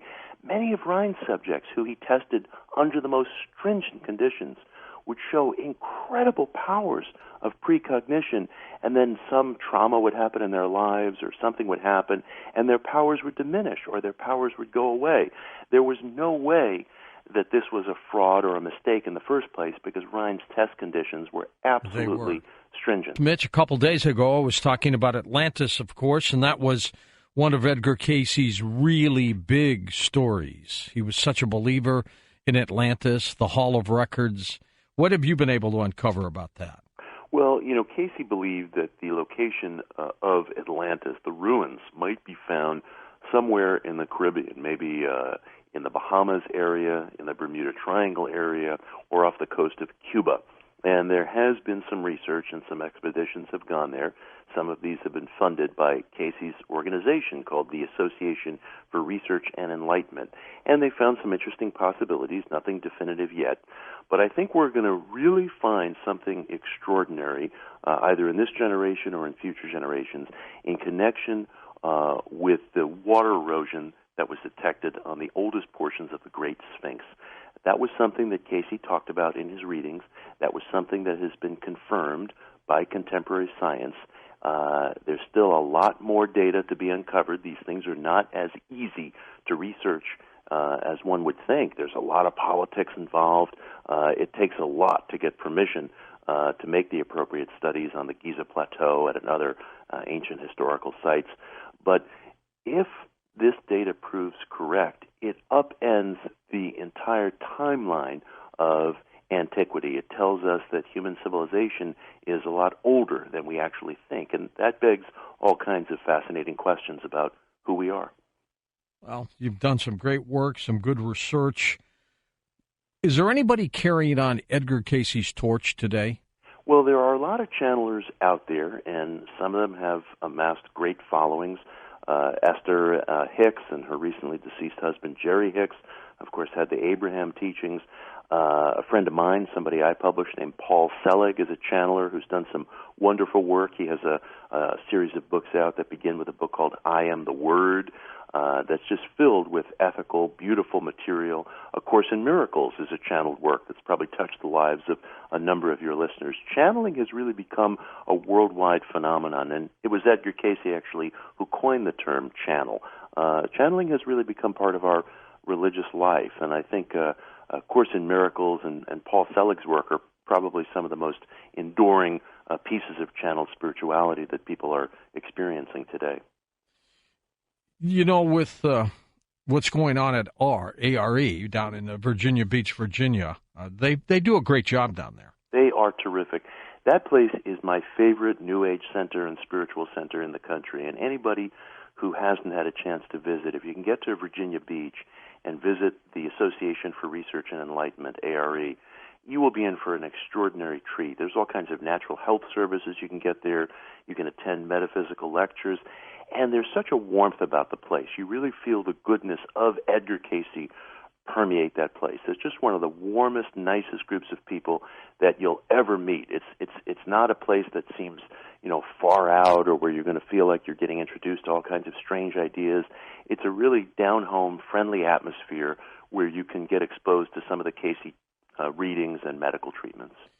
Did Cayce believe that we all had these psychic abilities, the same abilities that he had? He did. He believed we all had them in potential and that these things could be cultivated. They could be cultivated through prayer, through meditation, through proper eating habits, and through a sense of goodwill. Cayce believed that unlocking our own esoteric abilities rested in large measure on our ability to be compassionate, to be empathetic towards other people, to be patient, to try to help other individuals. He believed that humility was actually the gateway to great mysteries, that if we could find within ourselves a center of humility, a center of compassion, that wasn't only a good way to live, that was also the gateway to our own powers of intuition. Would you have liked to have met him?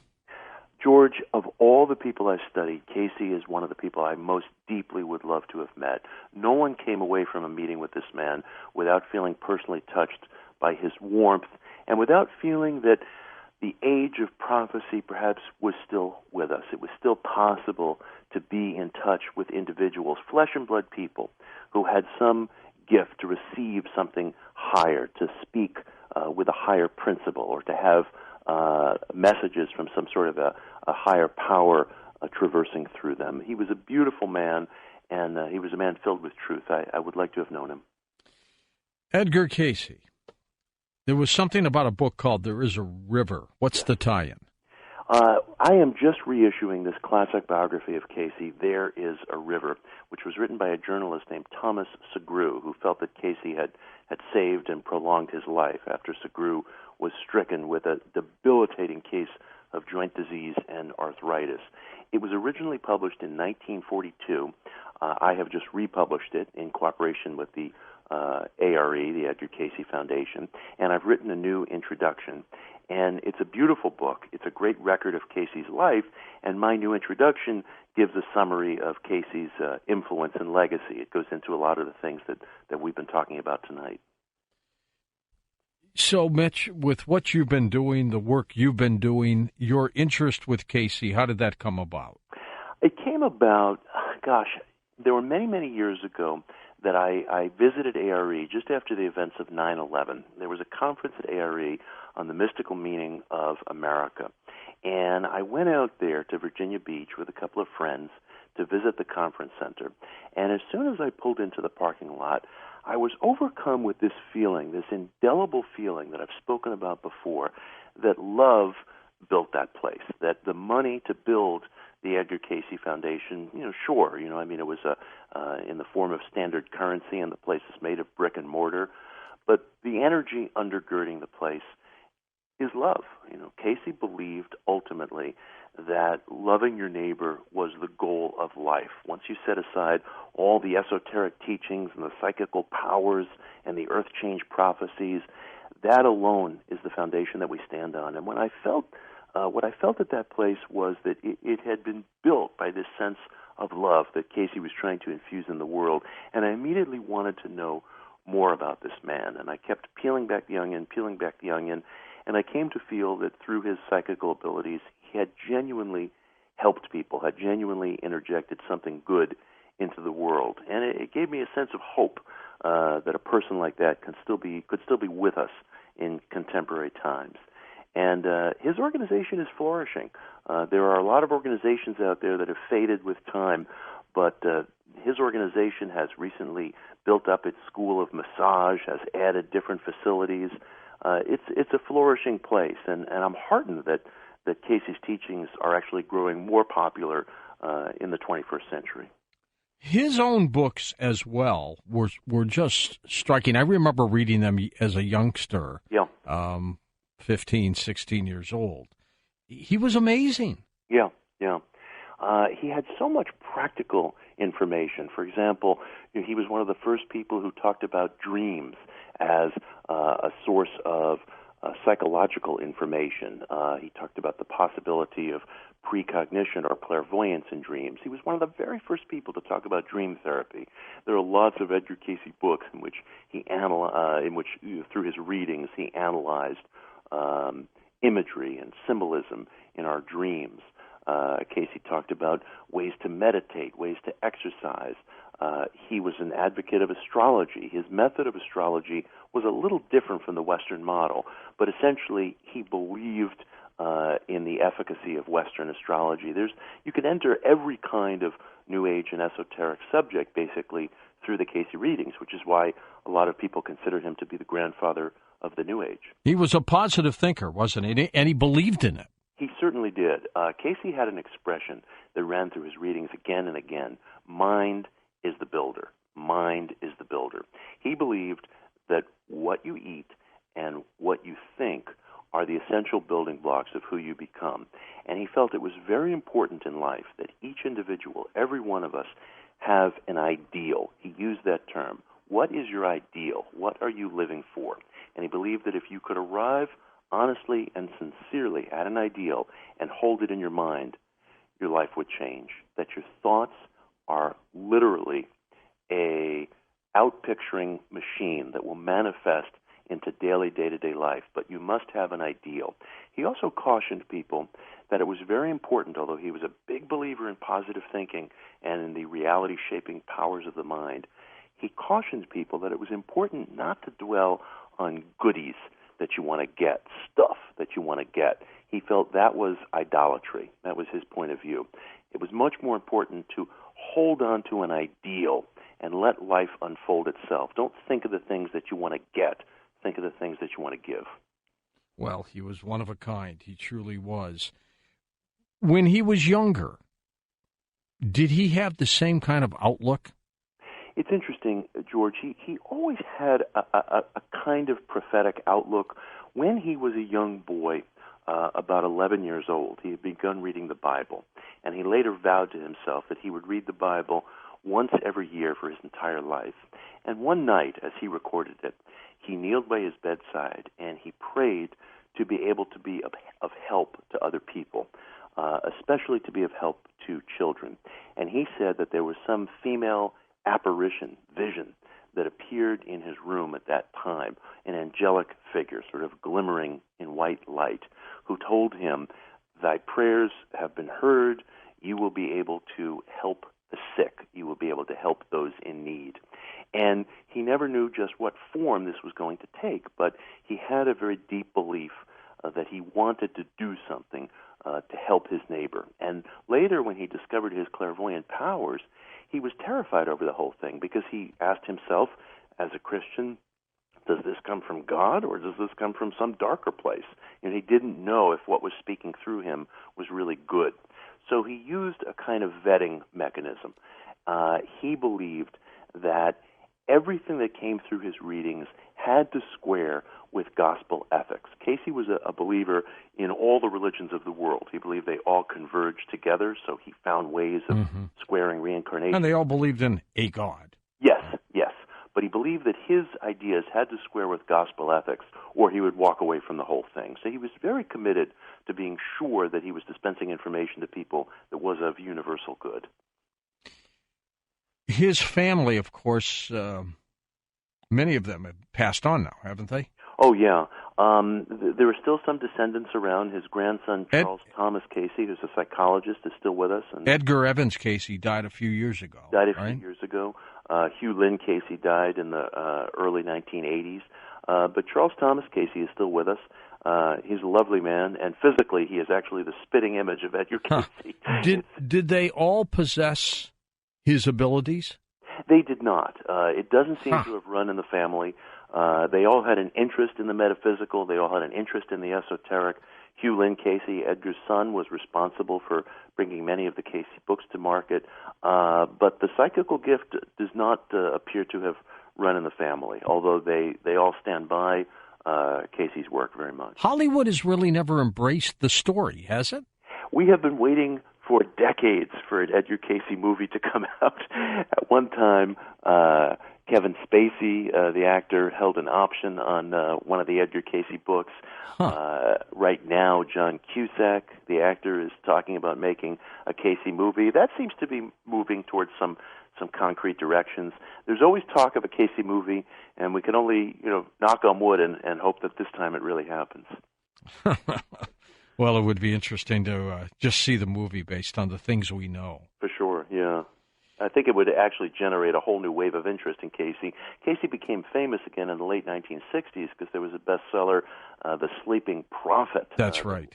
A huge, huge influence on the development of the New Age, and it brought tremendous attention to Cayce. What did he think of extraterrestrial life, Mitch? Cayce always left open the question of there being other life forms in extraterrestrial life.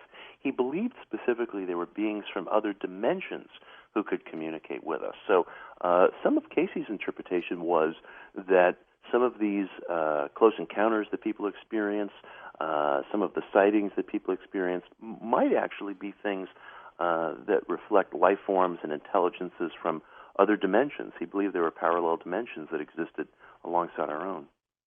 Well, he was probably right. Yeah, that's actually the belief that prevails among the most trenchant UFO researchers today, including Jacques Vallée, who's one of the great UFO researchers. Was Edgar Cayce a remote viewer? Yes, that's actually very much appropriate to say. Cayce was a remote viewer. He would receive letters from people all over the world asking him to diagnose their illnesses, and he would see people in their rooms. He would see them in their pajamas, or he would see them, wherever they were in their given walk of life. So he was apparently mentally able to peer across vast distances, just as remote viewers are said. Did he ever report on anything dark, Mitch, that something evil or strange might be lurking on the other side? Well, he did believe in the concrete existence of evil. He absolutely believed that evil was a real thing, and actually he was concerned for much of his life that evil never creep into his readings. He referred to the intelligence that traveled through him as the source, and he was always very, very concerned that the source never be the devil versus the higher powers. He believed that evil forces were a concrete reality, and that the individual had to be on guard against these things. The best way to be on guard against these things was to make sure that your individual actions and that any of the readings that were coming through him squared with gospel ethics. He believed that was the vetting mechanism that we all had to use. And he always believed that good would win, didn't he? Yes, he did. He believed that life ultimately traveled in the direction of good. And it's funny, one of today's most popular pop singers, Pharrell, has a song called I'm Happy, and he sings the lyric in there, Great happiness song. Is the truth. He is a big fan of Edgar Cayce, and when he sings happiness is the truth, he's echoing the Cayce philosophy. He just lost a huge court case. He needs more Edgar Cayce. He may be turning to the Cayce readings more.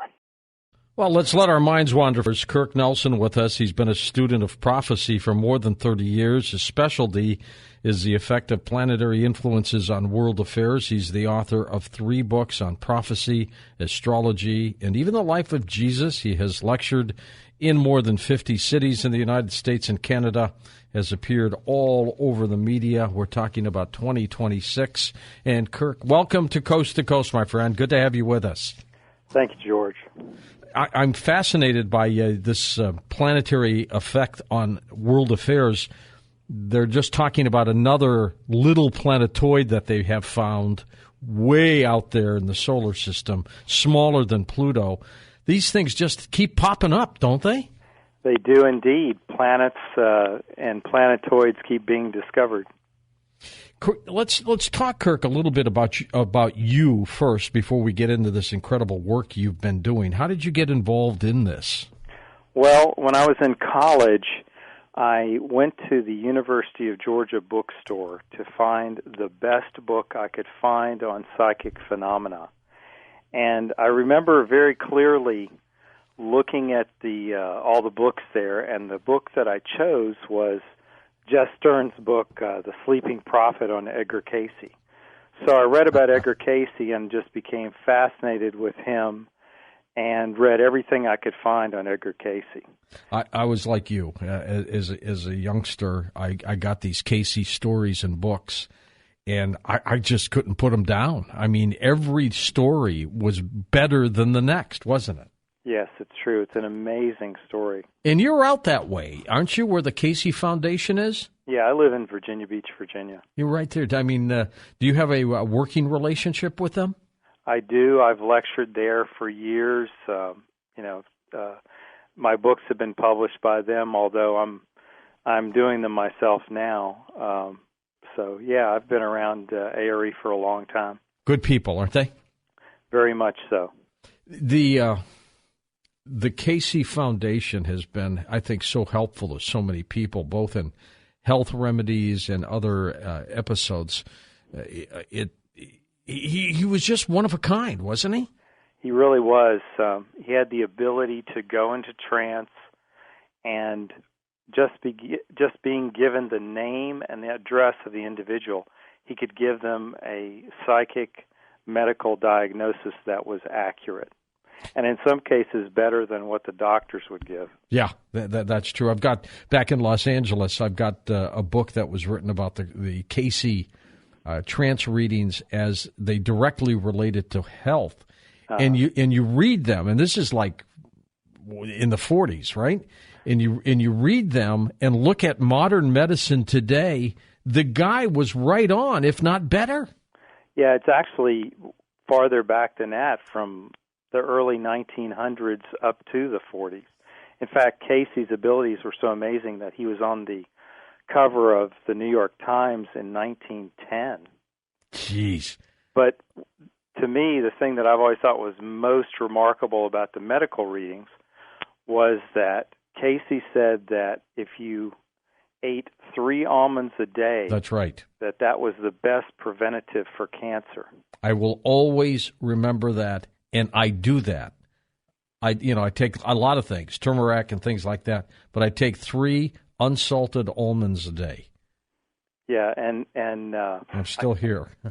Of all the things in the Cayce readings, I would say that was probably the most valuable piece of information. I think so too. What other prophecies that Edgar Cayce had that you have found to be fascinating? Well, one of the things that I've become fascinated with recently.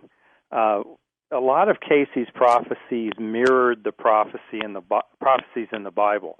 For instance, Cayce predicted that there would be 1,000 years of peace, that Jesus would return, and that the sun and the moon would be darkened, which are 3 of the big prophecies that you see in the Bible. Now, what's fascinated me lately is that Cayce talked about that there would be a pole shift, or that the poles would be shifting. And he said that this would begin in the period 58 to 98.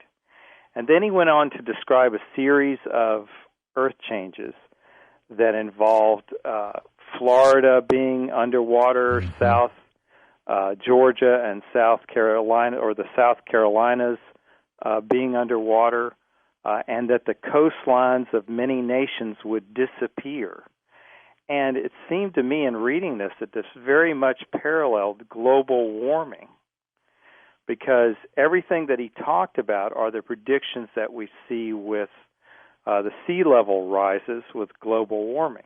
And in fact, in some readings, he said that this would be a gradual, not a cataclysmic changed during this period. And, of course, the period from 58 to 1998, 40% of the North Polar ice cap melted during that period. So we truly had a shifting of the poles as far as that goes. Now, there are other Cayce readings that talk about a pole shift more in terms of an axis shift.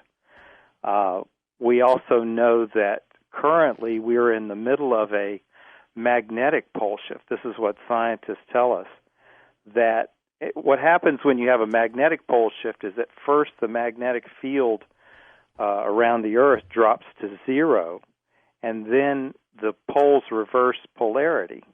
Not an axis shift, but the magnetic poles. And what has happened recently is that the magnetic field of the Earth has begun to decay in a much faster rate than scientists realize. So they think that this magnetic pole shift is going to occur faster than they thought it was originally. Now, they don't have a timetable because we've never experienced this before in human history. But we know for a fact that this is actually occurring from scientific evidence. Tell me a little bit about your book, 2026, and the significance of the cover with the Sphinx and the Great Pyramids up there. Well, one of the great things about the Cayce readings, now, in my work, what I always try to do is I try to go where the facts lead me, but no farther. I want to have proof of anything that anybody says, whether it be talking about Cayce's prophecies, Cayce's readings, UFOs, whatever you're talking about. I want to go just as far as the facts lead me. Now, one of the great things about Cayce's prophecies is that he gave prophecies about the Giza Plateau, specifically the Great Pyramid and the Sphinx. And the wonderful thing about that is that you can talk about all these things that we talk about that we're all interested in, mysticism, metaphysics, like I said, UFOs, all these things. But the great thing about Egypt is it's there, it's physical, we can study it, and we can determine whether, for instance, Cayce was correct in the things that he said about the Great Pyramid and the Sphinx. Now, first of all, Cayce said that the large pyramids, or the Great Pyramid specifically, was not a tomb, it was a temple of initiation, and that both Jesus and John the Baptist went through an initiation in the Great Pyramid. Now, there have never been any burials of pharaohs found in any of the large pyramids. And in spite of this, Egyptologists tell us that these are all tombs. Yeah, exactly. But there's no indication that they're tombs. And when the explorers found the King's Chamber in the 1800s, they blasted through a 24-foot granite plug with dynamite to get to the King's Chamber, and the so-called King's Chamber. And when they got there, the sarcophagus was empty. And so it was not a tomb. There was a great moment that we had at ARE when Zahi Hawass, the good old Zahi, the former antiquities leader. Huh? Yes, exactly. When he came to speak, a little old lady came to the microphone to ask him a question, and she said, "Have there ever been any indigenous burials found in any of the large pyramids?" And he said, "No." And she said, "Well, then they're not tombs, are they?" Oh, I bet he hated that. Oh, it was. She should have dropped the mic at that point, right? Did he get rude with her? No. He was very nice. He was very nice. But the point is, she just destroyed all of Egyptology with one question. I mean, it was extraordinary. But now, getting back to the Giza Plateau, Cayce said that there was a hall of records, an ancient repository of knowledge, placed beneath the Sphinx, and that it was placed there 12,000 years ago by the survivors of the sinking of Atlantis, and that this repository of knowledge contained a history of the of the human race from the beginning, he said 10 million years ago, to that time, including the story of Atlantis and everything that had occurred up until then. He said that this repository of knowledge was placed there to be discovered during our time. Now, he said that the entrance to this Hall of Records was by the right front forepaw of the Sphinx, that there were underground passages there that led from the right front forepaw to this so-called Hall of Records, which was between the Sphinx and the river. Now, in the 1970s, Stanford Research Institute did soundings under the right front forepaw. I think wasn't Robert Schrock part of that? No, he was not. This was before Robert Schrock. Okay. I'll get to him in a minute. But, okay. The soundings, they did soundings of the right front forepaw, and what they found was that there were that the right front forepaw was clear all the way down the front forepaw. There were no passages under the right front forepaw. But when you got to the end of the front forepaw, there's a little, not a little, but like a 6-7 foot box of stones there. And under that box of stones, they found that it was dead in 3 places, indicating that there were passages under this box of stones. And in doing my research for my first book, I found a Egyptian legend that an Egyptian pharaoh had this box of stones dismantled, and they found an entrance under the Sphinx. And so he sent 2 of his men into the passageway, and they came out covered with sores. So he rebuilt the box of stones and placed a statue of the god of the underworld on top of this box. And when the Sphinx was uncovered from the sand in the 1920s, they found a broken statue of the god of the underworld on top of this box. Now, in addition to that, Cayce said that there were records as to who built the Sphinx and why by the left hindquarters of the Sphinx. And by the left hindquarters of the Sphinx, there is a box identical to this box by the right front forepaw. That alone is amazing, isn't it? It is. It's truly amazing. So I believe that that's where the entrance to the Hall of Records is located. Now, Cayce said that they could have been in 3 spots: Central America, near Bimini, and then definitely at the foot of the Sphinx. So he believes they were in 3 areas. We're honing in, of course, on the Sphinx. It seems to be the easier place to spot. Oh, no question, no question. Now, I'm going to. Can I go ahead and tell you the story of the discovery that I made? Yes, please. Okay. Back in March, I called my literary agent, and just as a friendly call, I had nothing in mind. Mm-hmm. And we chatted for a little while, and then she said, "I thought you called me because you wanted to write a book."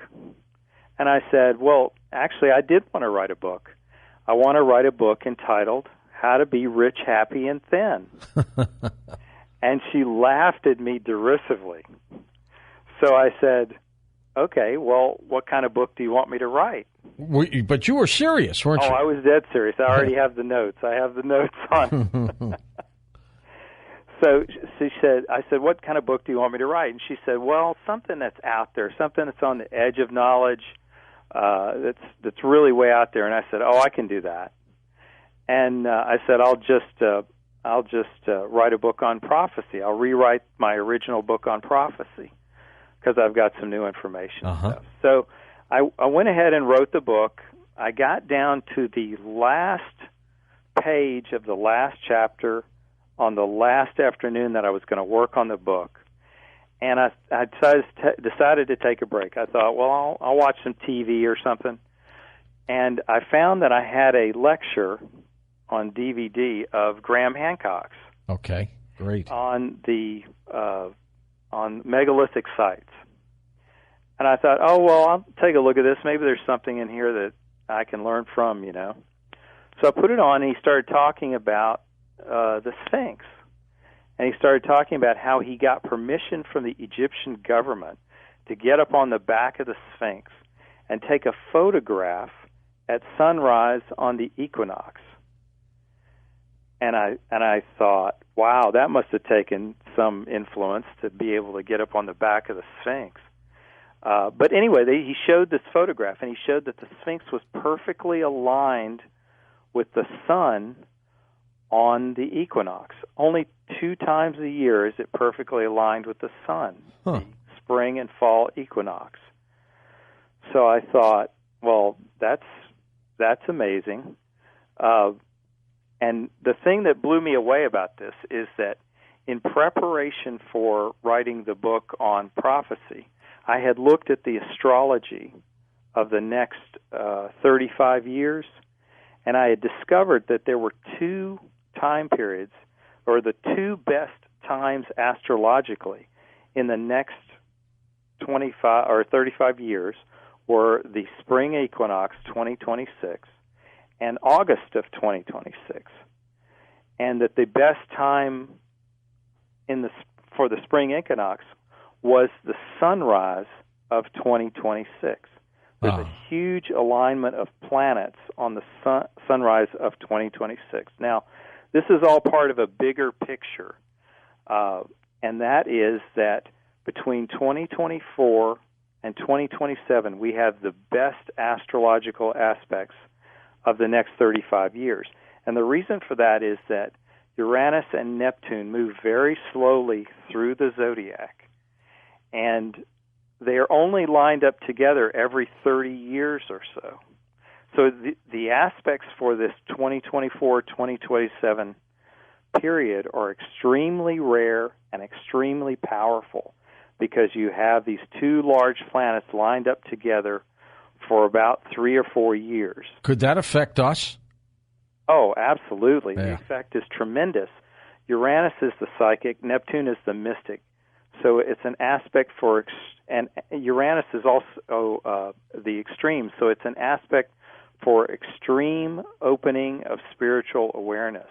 And what happens in 2026 is that Saturn joins that party, and Saturn is change. What does that mean for us?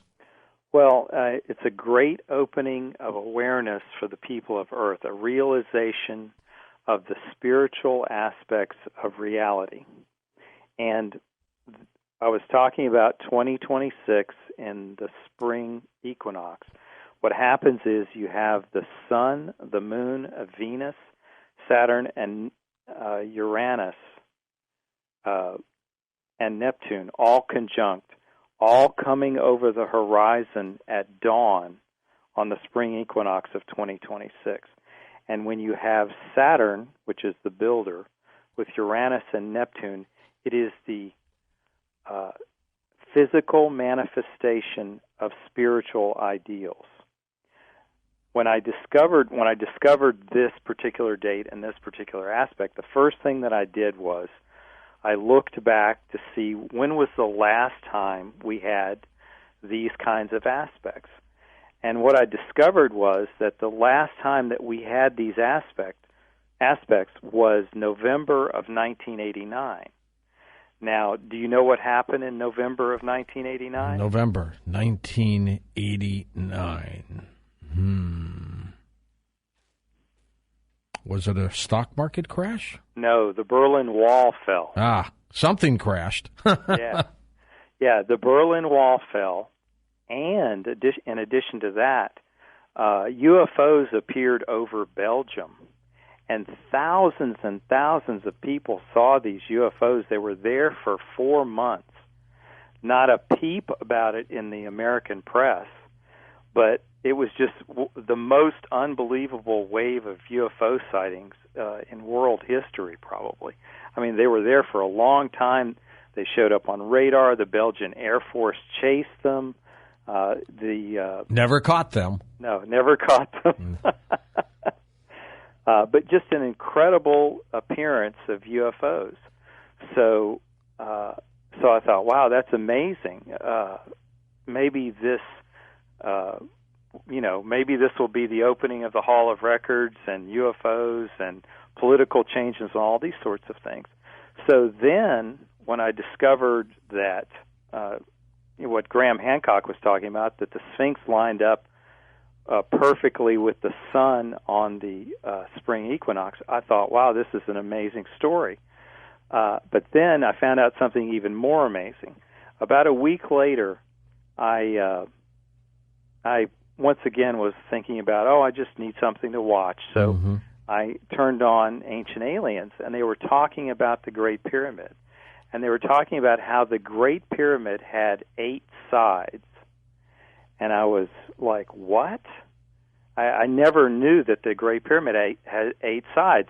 Each side, what we call a side, is actually indented 1%. And it's not something that you can see, normally you can see looking at the Great Pyramid.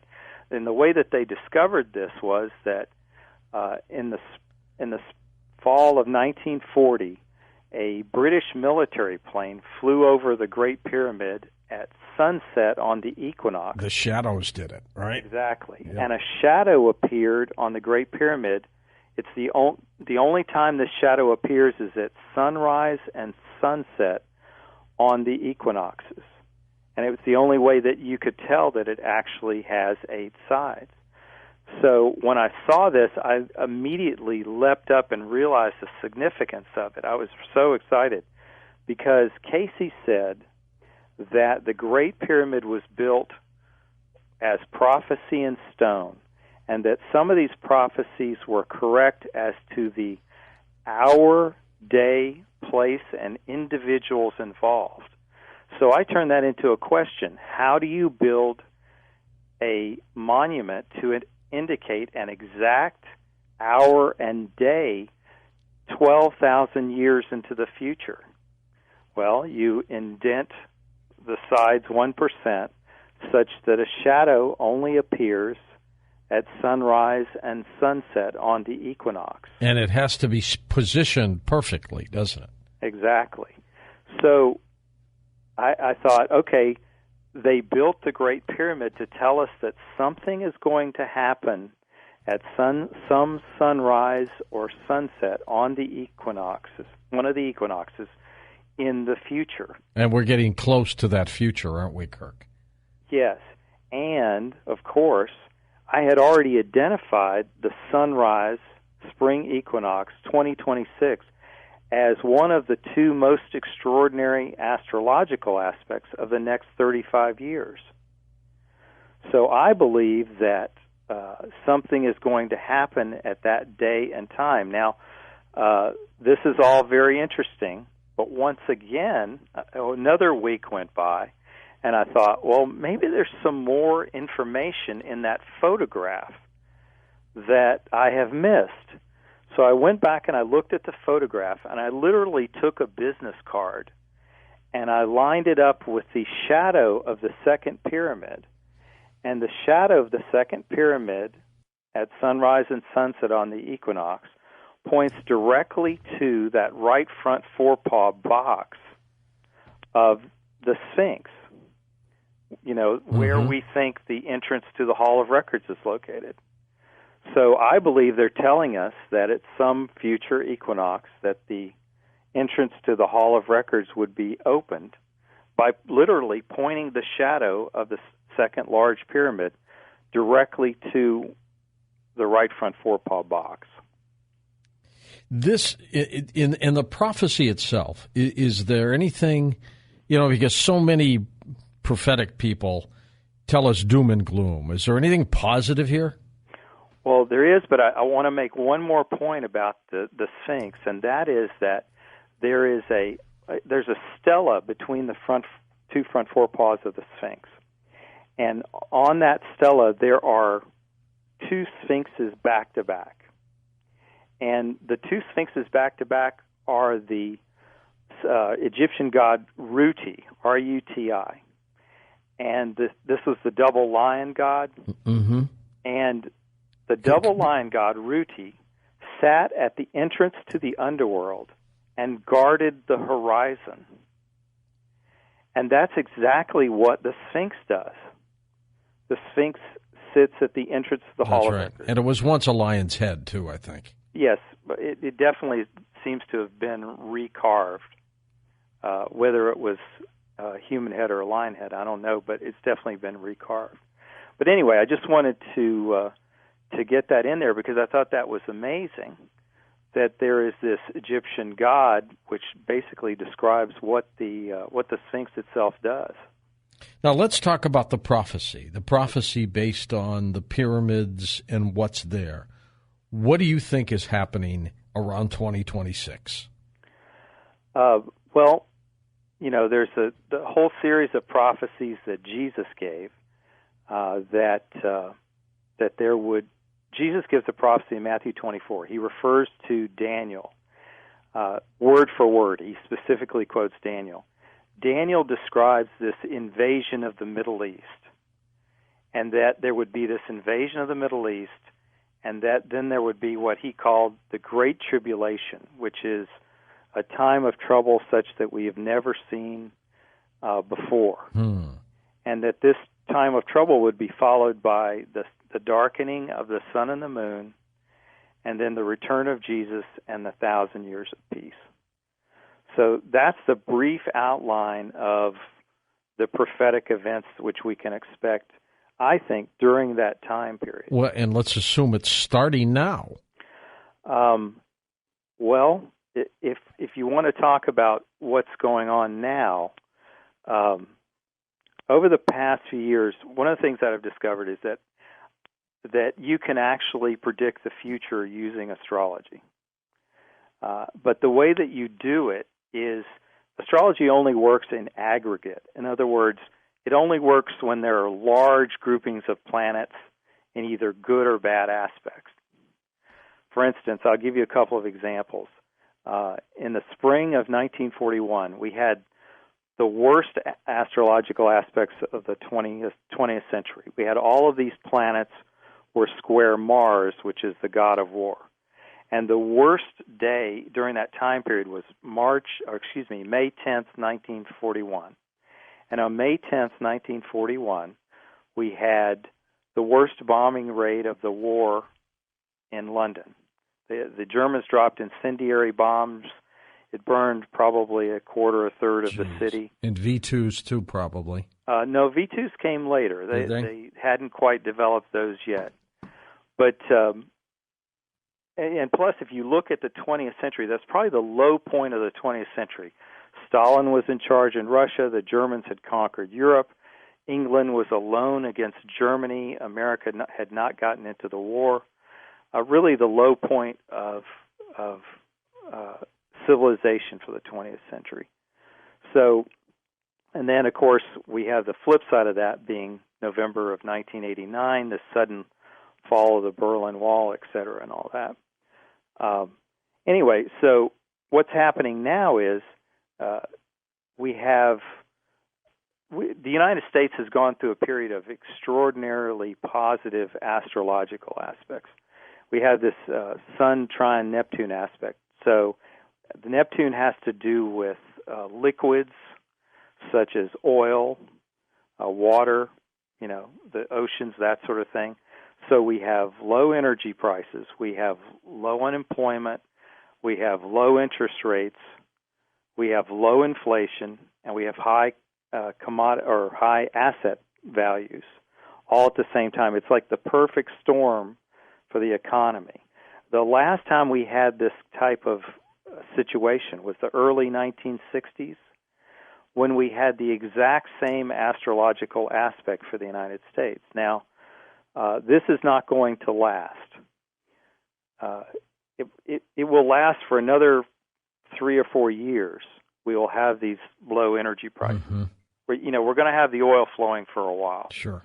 But one of the things that I wanted to talk about is that the United States, in its chart, has a very violent aspect in its chart, and this violent aspect is activated only during certain times. And two of those times were 9/11 and December 7th, 1941. Does it show any more violent times ahead? It does. Oh, boy. And these violent times start in December of this year and continue for about 4 months until the end of March, but particularly in December of this year. And, I hate to say that it predicts a terrorist attack or whatever, but I'll just say that it seems like a likely possibility sometime during that time period. How do we know it's not, some kind of natural tragedy? We don't. And I'm not going to pretend to be able to predict the exact future, but you can see these aspects and how they affect us. Now, there's another aspect to this where, we ourselves will take some violent action. But, it's amazing how accurate this is throughout history. Now, there's a very similar aspect in June. You could say June of every year, but the aspects in June are violent, but they are victories for the United States, such as D-Day, the Midway, that sort of thing. Well, you talked about, Kirk, a darkening of the sun and moon. Now, to me, that sounds like some kind of volcanic action. Yes, well, there's several possibilities. It could be volcanoes, earthquakes throw up dust, which can darken the sun and the moon. If there is a magnetic field reversal, which we actually know is already occurring or in the process of occurring, we don't know what the effects of that will be. So there's a lot of different things. If there's a polar axis shift, of course, that would cause could cause something like that.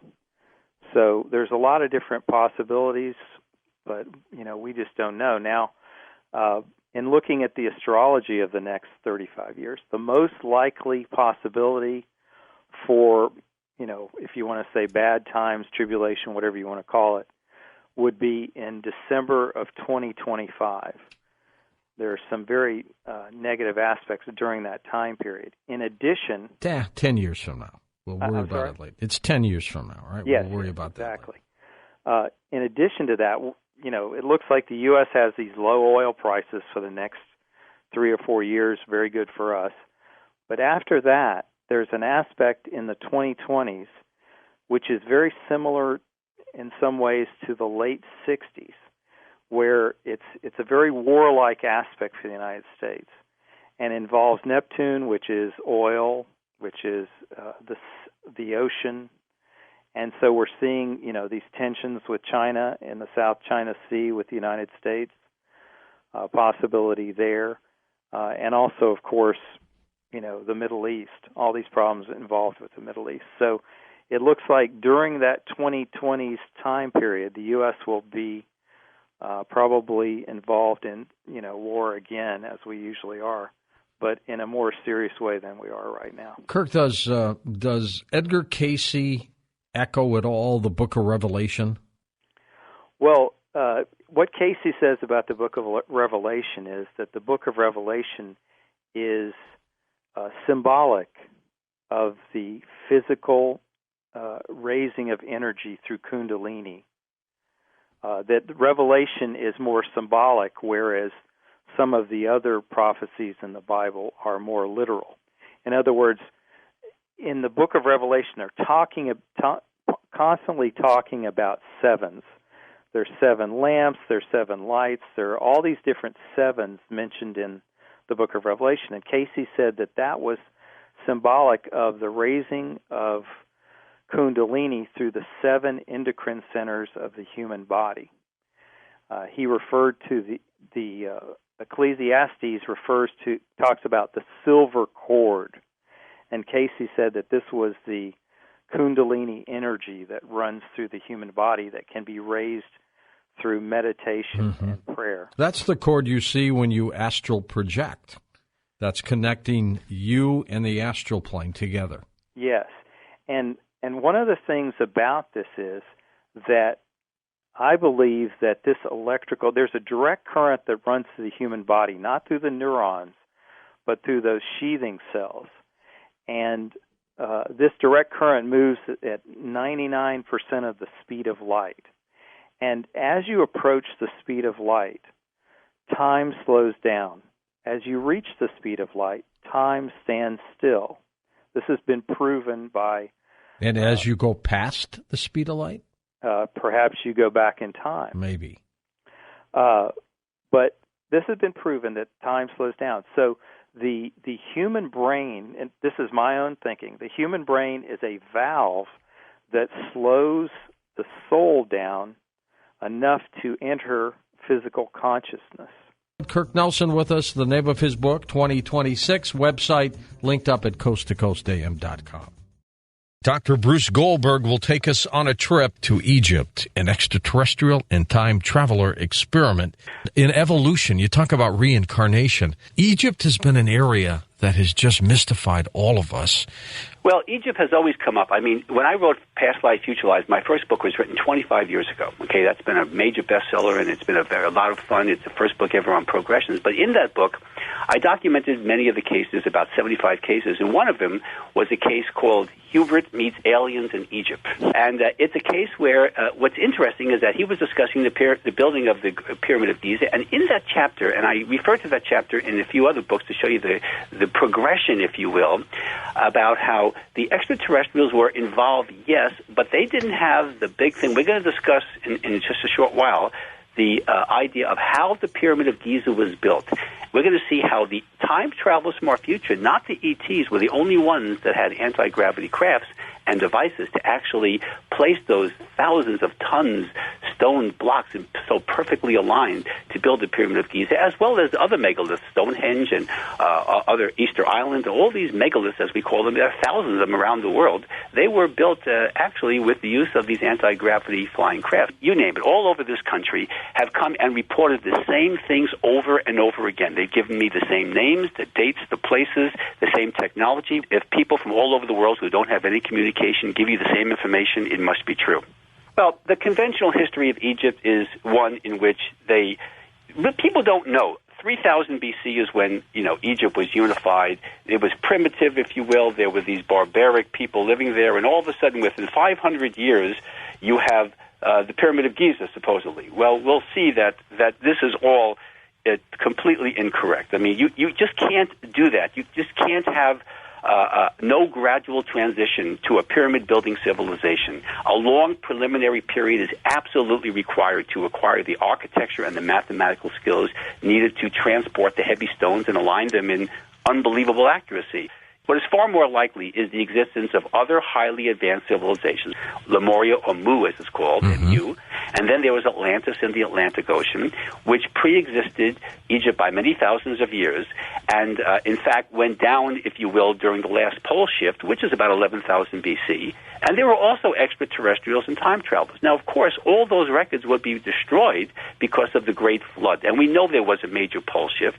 We know there was a major flood, at least several of them, but the most well-reported one was about 11,000 BC because every culture in the world reported it without any communication. Again, that's Whately's law of evidence. So the conventional Egyptology, we know the water erosion on the Sphinx, for example. We know that's water erosion. The last time there was water erosion in the Sahara Desert was at least 7,000 to 10,000 BC. So it can't possibly have been built in 2,500 BC. How did we lose this gap? Well, you have to go back to two things. Number one is, of course, you have, remember, I'm talking about Egyptian civilization going back to at least 18,000 BC. Now, yes. Of course, modern history, if you will, or the history of civilization goes back to 4,000 BC with Sumeria and Egypt. That's because we have written records of that, if you will. You had a major flood 11,000 BC, which is going to wipe away everything, basically, just about everything. But then you have another three little words, MIB, Men in Black. The history is not to 1947 with Roswell. It goes back into antiquity. There have always been men in black. Ancient Egypt had men in black. Every culture has had men in black all the way throughout its history, and I give the complete detailed history there. So what you have is men in black are government agents, there was extraterrestrials, there are time travelers from our future, and there was the Black Brotherhood, which are lower astral entities, all four different types of men in black whose purpose are to repress information. And again, you also have the hierarchy of the Egyptian mystery school priests, the, shall we say, both the theology and the government system rolled into one, if you will, trying to maintain control. And by doing that, they have to hide the evidence. Fortunately, they didn't hide everything. When you talk about the Men in Black, I mean, was it their role to withhold information, to deceive, to block information from getting to us? Sure. It's just like the Pentagon does today. It's just like the, remember Eisenhower's farewell address, beware of the military-industrial complex. Sure. Who created them?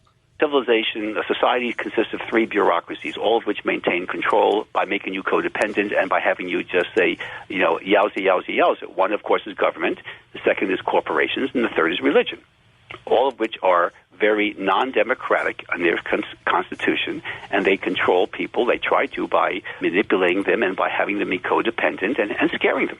Egypt, of course, being a focal point of history, but then you talk about Lemuria and Atlantis. Mm-hmm. Very critical when you think of what happened in Egypt.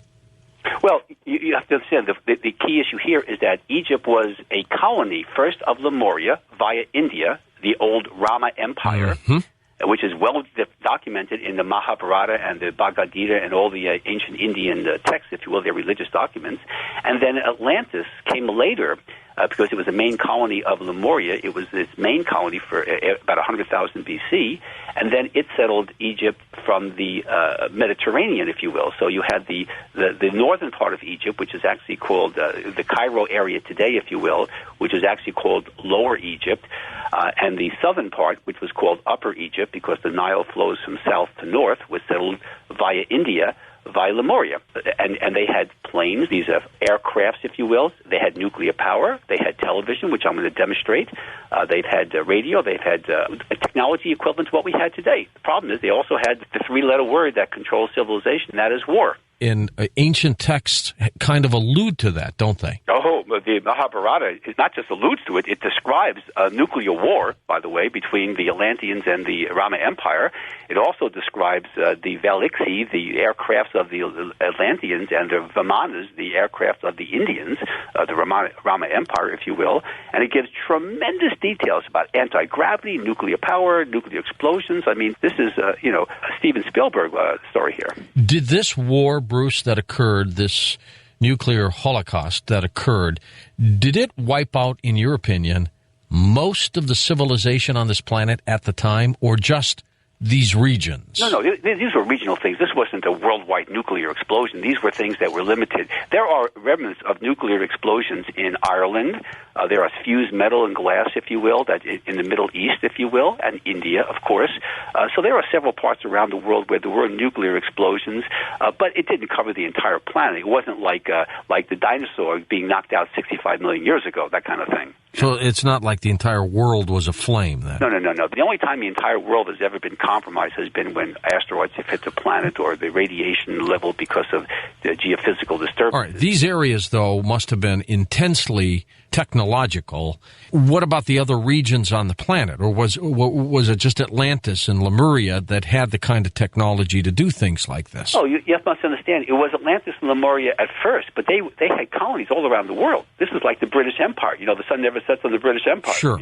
They were around Easter Island. They settled Australia. They discovered the South Pole long before we ever did. I mean, so they had colonies all over the place. Now, they didn't install nuclear power in all of them, of course. Egypt would be actually India was more relevant than was Egypt when it comes to the nuclear aspect. You didn't have nuclear explosions. There were ET wars where there were what we call the electric wars, prehistory. There were wars where I'll describe cases where people were like farmers just growing wheat, and all of a sudden they hear these big explosions. They run for cover because you have the Lyrans and the reptilians going at each other with their crafts and just shooting each other like a Star Wars movie.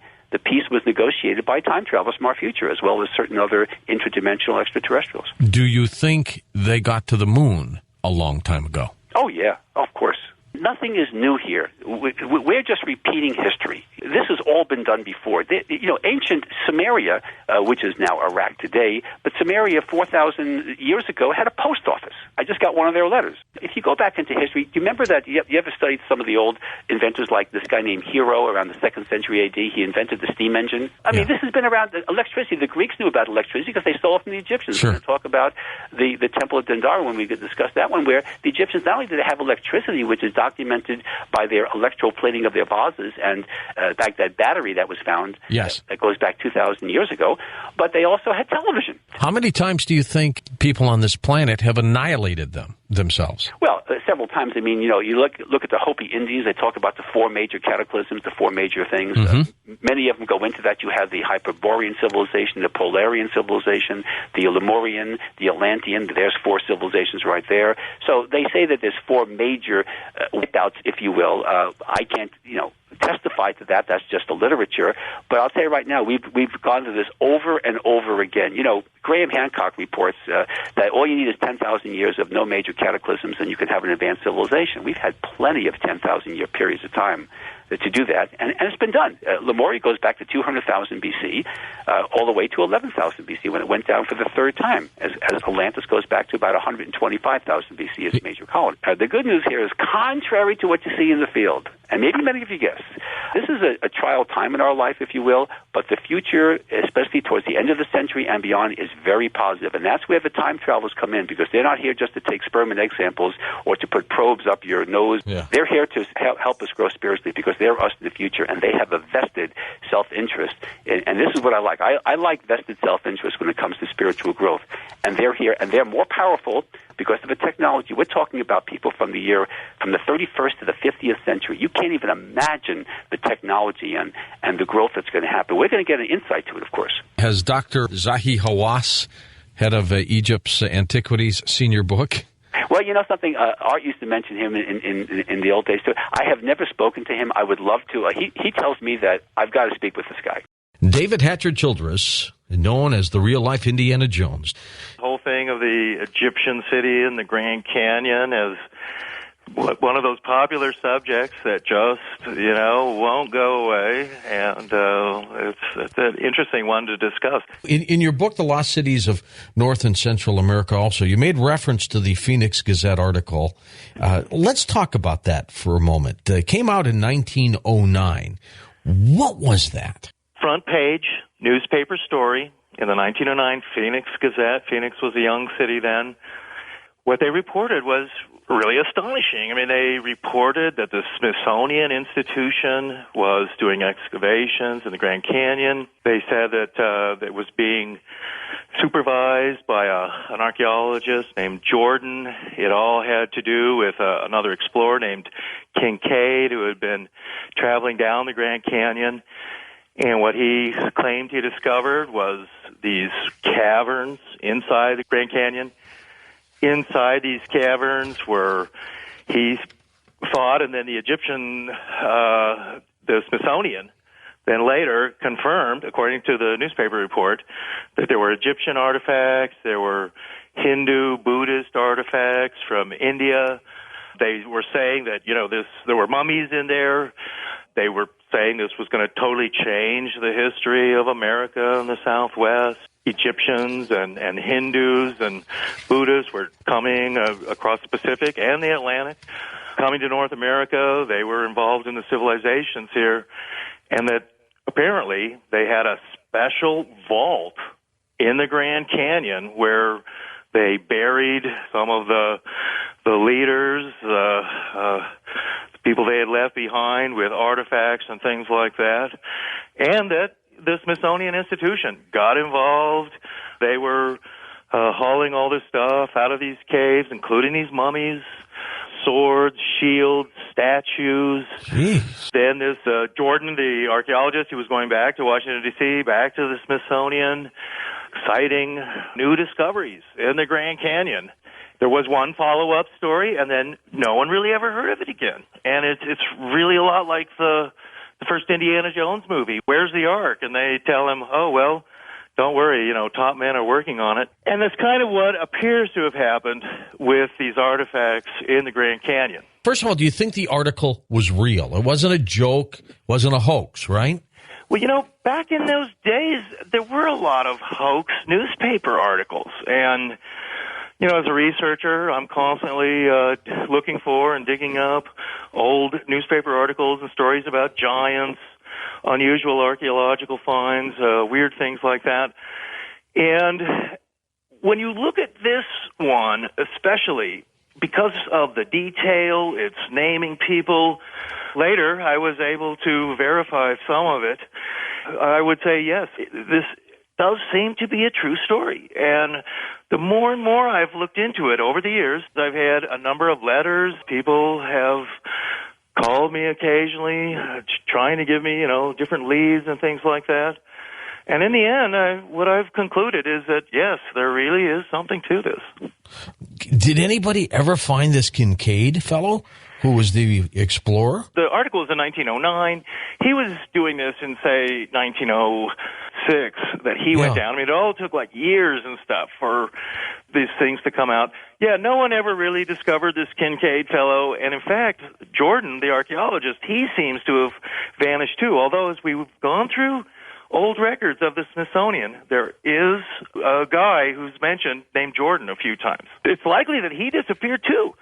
Well, it's quite a strange thing. And then as I started looking into the Smithsonian and the idea of cover-ups, people naturally ask me, when the subject comes up, they're like, well, why would they cover something like that up anyway? And that is a good question, and there are answers for that. Part of the whole thing of the Southwest and what was going on here, even right now, I'm in Arizona talking to you, the history here is just so discombobulated. The idea of mummies that were found in the Grand Canyon. Mainstream archaeologists maintain even today that Native Americans here in New Mexico, Colorado, Arizona, Utah, whatnot, that they didn't mummify the dead. And yet the Grand Canyon article is talking about mummies and things like that in these caverns. One of the things that I found out that was pretty strange, too, is that the quintessential roadside attraction out in the desert, it's in southern Arizona near Tombstone, near Benson, and it's called The Thing. And as you're driving through the desert, you start seeing the billboards, 100 miles to The Thing. What is The Thing? Next exit, The Thing. And so eventually you get your parents to pull off and take you to The Thing at this gas station. What is it? Yeah, when you go there, you pay $1, and you get to go in and see the thing. And what the thing is a mummy of a woman and child together. They're mummified. This mother and child mummy, that is, they call the thing, is from the Grand Canyon. And I've trying to trace it. The thing is very tricky. What little information I've gotten is that it was purchased privately, also around 1910 or so.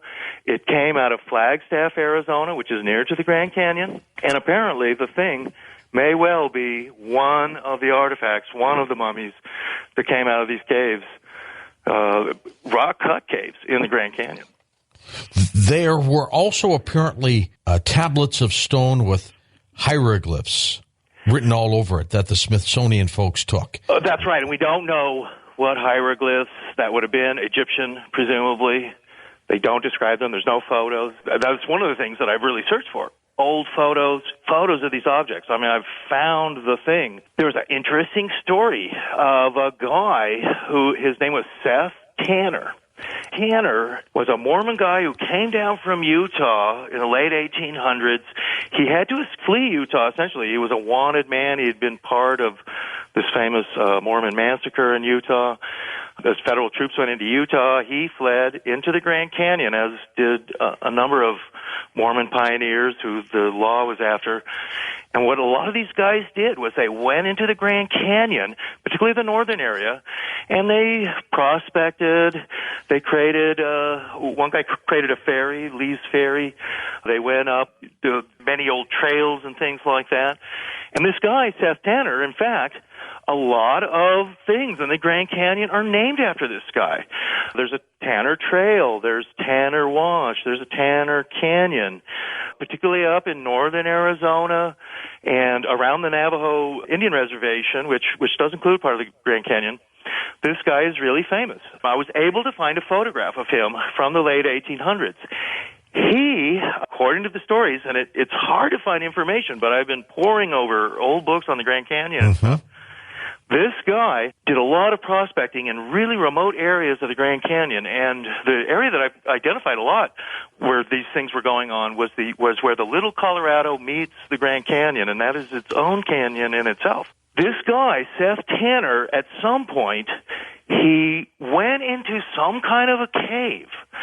The Hopi Indians caught him there, and he was in some sacred place, some forbidden secret spot that no one was allowed to see. But he saw it. Now, normally they would have killed him, except he had several wives, and one of his wives was a Hopi Indian. So instead of killing him, they blinded him, and they threw some kind of acid or something in his face, and he became blind. For them, that was good enough, and he spent the rest of his life as a blind old man in various villages around the Grand Canyon. Children and other people would have to lead him around and feed him, and there were some photos taken of him, and you can see him. He's got his eyes open. He clearly is blind, and he's a bushy old prospector guy. His name was Seth Tanner. From what I can tell, and this was before the 1909 article in the Phoenix Gazette. Yeah, he had stumbled into these secret caves in the Grand Canyon and would have been killed, except he was blinded. I've also found that there's a couple of movies that are basically also based on this story. One is the great Gregory Peck Western called McKenna's Gold. In my mind, that's a great Western. That movie, too, is about this secret city in the Grand Canyon. There's mining is involved. One of the things that's in this area, too, is a special Hopi salt mine. That mine is off limits today, and certain Hopi elders are allowed to go down into the Grand Canyon to this salt mine, but other visitors are not allowed into that area. And in my mind, this seems to be around the area where Seth Tanner was doing his prospecting, where he found some cave, where he was blinded, and it seems to be also the place that the 1909 Phoenix Gazette article was talking about. Hopi legend also talks about ancestors to the Hopis once living in underground world in the Grand Canyon, and that could also explain some of this stuff. Well, that's right. I mean, as you start to look into this whole thing, this Egyptian city in the Grand Canyon, it also has to do apparently with Hindus and Buddhists coming from ancient India and stuff like that. The Hopi Indians are absolutely part of it. Their own legends of their own origin, like as you're saying, is that they lived underground in the Grand Canyon with the ant people.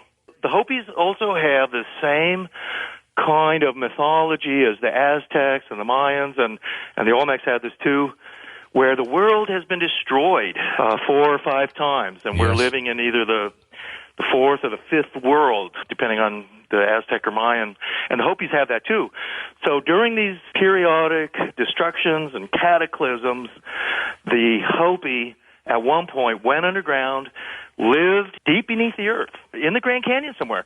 They lived with these ant people, they said, and then they emerged, after the cataclysms were over and the New World was born, they emerged from a hole in the Grand Canyon, a place called the Sipapu. And that's a place in the Grand Canyon. You can also find some photographs of it. It's near to the Hopi salt mines. It's near to where all these things are named after this Tanner guy. It is like a hole in the ground. You're not allowed to go there either. And this is something else you'll find, as I did. We started researching this. There's a lot of places in the Grand Canyon that are off limits. Gets a lot of visitors, too, every year. But, if you want to go hiking the Grand Canyon and go places, you have to apply in advance. There's a number of areas that are utterly off limits. There's another strange thing about the Grand Canyon. If you look at a map of the Grand Canyon and all of the many different formations, they've given them names. But they've given them these Egyptian and Hindu and Buddhist names. Temple of Cheops, Osiris Temple, Buddha Temple, things like that. So I thought that was kind of strange right there, too, that for some unknown reason, perhaps just coincidence. Who gave them those names, David? Well, again, early prospectors and things like that, and, you know, some of the formations in the Grand Canyon, like the Cheops Pyramid, they look like pyramids from a distance. So they're given those names, but such a plethora of these names all through the Grand Canyon and linked to that. You know, a curious thing, too, with so many of the Indian tribes around here, the Hopis, the Zunis, you have the different Pueblo Indians, the Zunis, who live also near the Grand Canyon, but they live near Gallup, right along the Arizona-New Mexico border, although part of the Zuni reservation is in Arizona. Some years ago, University of Oregon anthropologist wrote a book about the Zunis. In her studies, she found that the Zunis were speaking ancient Japanese. How about that? If you go to Zuni, I was just there recently, Zuni names are very standard kind of Japanese names, like the ones that we think of today, like Hayakawa and things like that, Kawasaki. These are normal Zuni names. Zunis have also been sent to Japan and are easily able to learn Japanese kind of thing. So you have a whole idea. The area around the Grand Canyon, the Four Corners area, Flagstaff, also around Phoenix. All that area was much more developed 1,000, 1,500 years ago. In fact, all around Phoenix. Phoenix is an aptly named city. There are ancient concrete canals that intersect all around Phoenix. And the modern city of Phoenix is still using these canals today. The Hohokam Indians who lived around Phoenix and Casa Grande, they irrigated the whole desert. They built 3-story concrete buildings like Casa Grande. If Egyptians migrated here to the North Americas, when might they have done it, and how do you think they got here? Probably the Egyptians came to the North America at least by about 1000 B.C. That would be 3,000 years or so ago. They would naturally have come by boat. I mean, it's one of the enigmas of, say, the ancient Egyptians. You go to ancient Egypt, you see all this great dynastic architecture. They build these huge temples, pyramids, other buildings out of giant blocks of granite and basalt and limestone. But supposedly, though great architects and having quite an advanced science, the Egyptians didn't go anywhere. They did have large boats, but they didn't use them, supposedly. They were a very sort of insulated civilization, allegedly, who just stayed in their own country and, you know, maybe made a few little exploratory adventures and things like that. That is basically your isolationist point of view. Most universities are teaching that, especially in the United States. That's the idea that civilizations are isolated from each other. They don't have much contact. Crossing oceans is very difficult. You can't just get in a boat, cross an ocean, and go somewhere. You suppose you have to walk places, allegedly. The flip side of that is diffusionism. It is, I'm more of a champion of that for sure. Thor Heyerdahl, the famous Norwegian archaeologist, who I met several times and was something of a hero of mine. He passed away a couple of years ago. Yeah.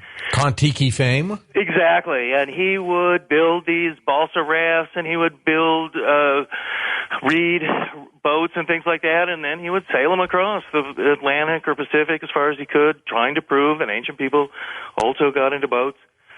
I mean, the whole idea that oceans are barriers. Native Americans, to get down to Central America or South America, they can't get in a boat and go there. They have to, walk for thousands of miles through hostile tribes. It would take them generations, where, in fact, being in a boat would be much faster, safer, easier to go places. Robert Schoch, full-time faculty member at Boston University. Dr. Schock earned his Ph.D. in geology and geophysics at Yale University. Zahi Hawass, the former Egypt Antiquities director. What's up with him these days? Forget about E.T., forget about Atlantis, forget about the concept that the Sphinx might be older than 2,500 That's BC. Right. Look, all I wanted, and we're going to get into talking about the Sphinx in a second here, Robert, but all I wanted to do was find that hidden chamber that Edgar Cayce always talked about at the base of the Sphinx. Oh, absolutely, absolutely. In fact, I think that chamber, the chamber, and I think you know well, and I'm sure most of the listeners know well, that Thomas DeBecke and I found it seismically. That's right. I remember you telling us a few years ago about that. Exactly, and that nothing has changed in the sense that it's absolutely there. Seismographs don't lie, as the late Boris Said used to say. He was one of the person behind Mystery of the Sphinx, the documentary. The chamber is there. Edgar Cayce predicted, be that as it may, it's there.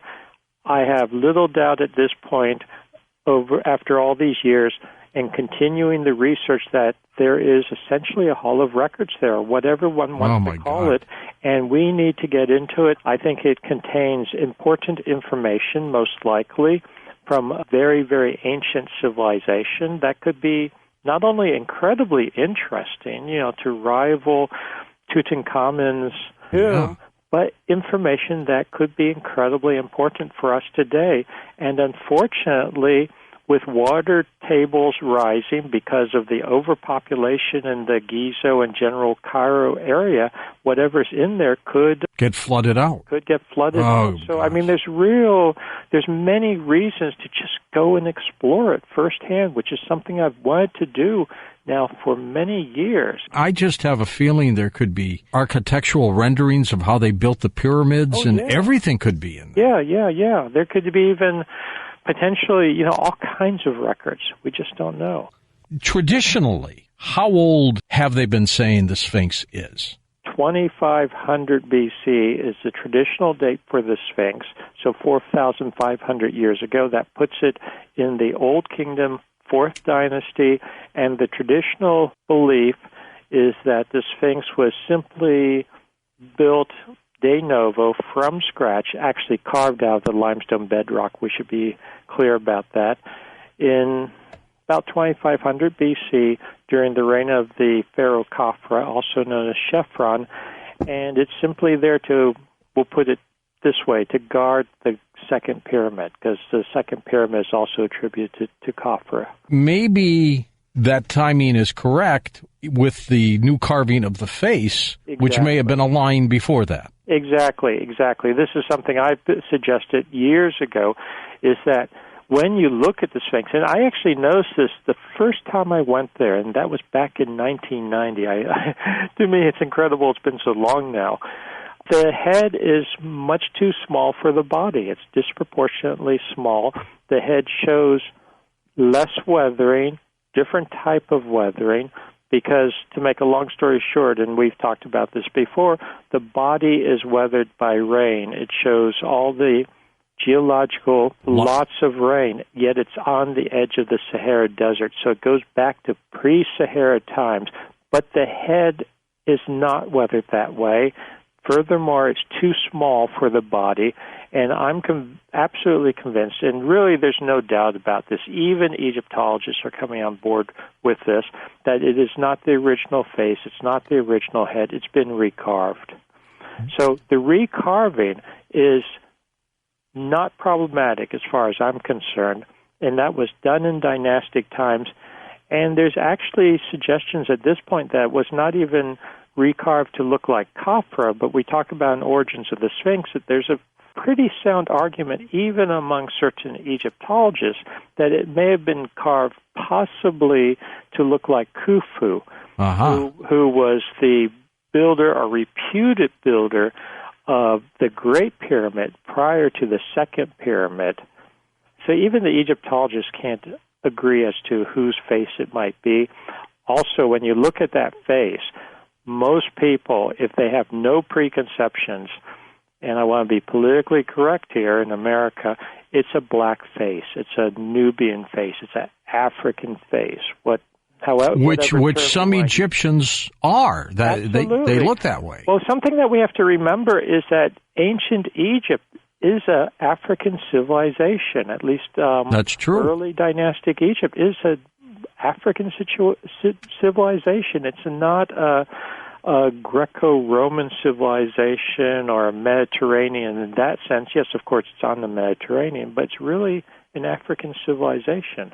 That's a good point. So if some say the Sphinx was created 2500 BC, what does Robert Schoch and Robert Bauval say? Robert Schoch and Robert Bauval say that the Sphinx goes back to before the end of the last ice age. It goes back to about the 11th millennium BC, or to use round numbers, 10,500 or so BC, 10,000 BC, just to be have a nice round number, 12,000 years ago, not 4,500 years ago. So this is a huge difference. You can understand right away how certain Egyptologists get very upset by this. Mm-hmm. Not just Egyptologists, but a lot of academics, because to carve the Sphinx out of the bedrock was an incredible undertaking. Not only did they carve out the Sphinx, and I just want to remind people about this or inform them if they haven't heard this before, when they carved the body of the Sphinx, they didn't just chip away the bedrock. When you go and see the Sphinx, if people haven't been there, you look down from the ground level to see the body. The body is actually carved out of the bedrock. When they did that, they carved out stones weighing tens of tons. Some of these blocks weigh over 50 tons, and they moved them, and they built what are known as the Sphinx Temple and the Valley Temple. So these two constructions, these two huge buildings made out of limestone blocks weighing tens of tons, some of them possibly 100 tons or so, were constructed at the same time, about 10,000, 10,500 BC. So this was a massive undertaking. This means that this was really sophisticated, and the only word I can use for it, civilization. And when you say sophisticated, to me that sounds like the possibility of equipment, special tools, who knows? Absolutely. Yeah. Equipment, surveying. They had to have plans to do what they were doing. They didn't just do it off the top of their head. The technology, the social engineering, should we say, the organization.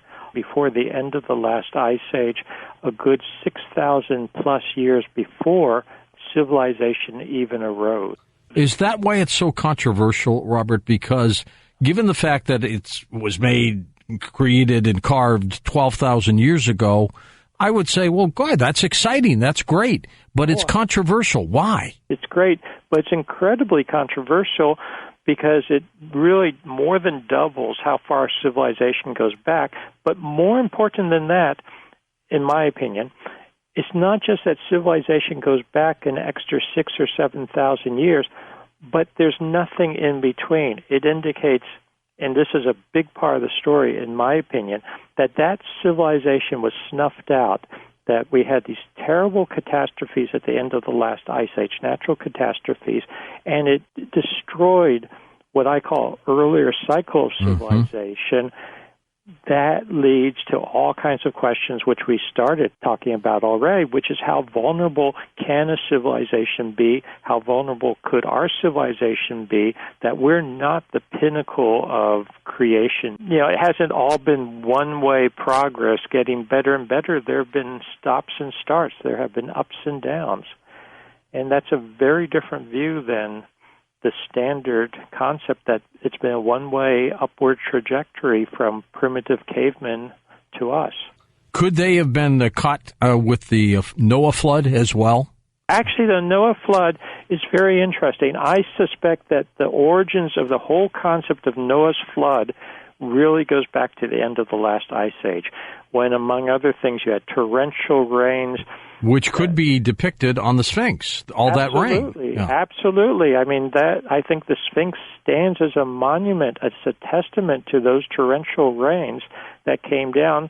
and you would have had flooding on the surface of the earth from torrential rains. You had rising sea levels, of course, around the world, so coastlands inundated.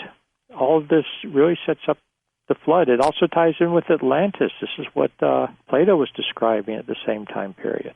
Tell me, because I'm hearing a lot of something called Zep-Tepi. What is that? It's an Egyptian term that goes back to Old Kingdom and even earlier.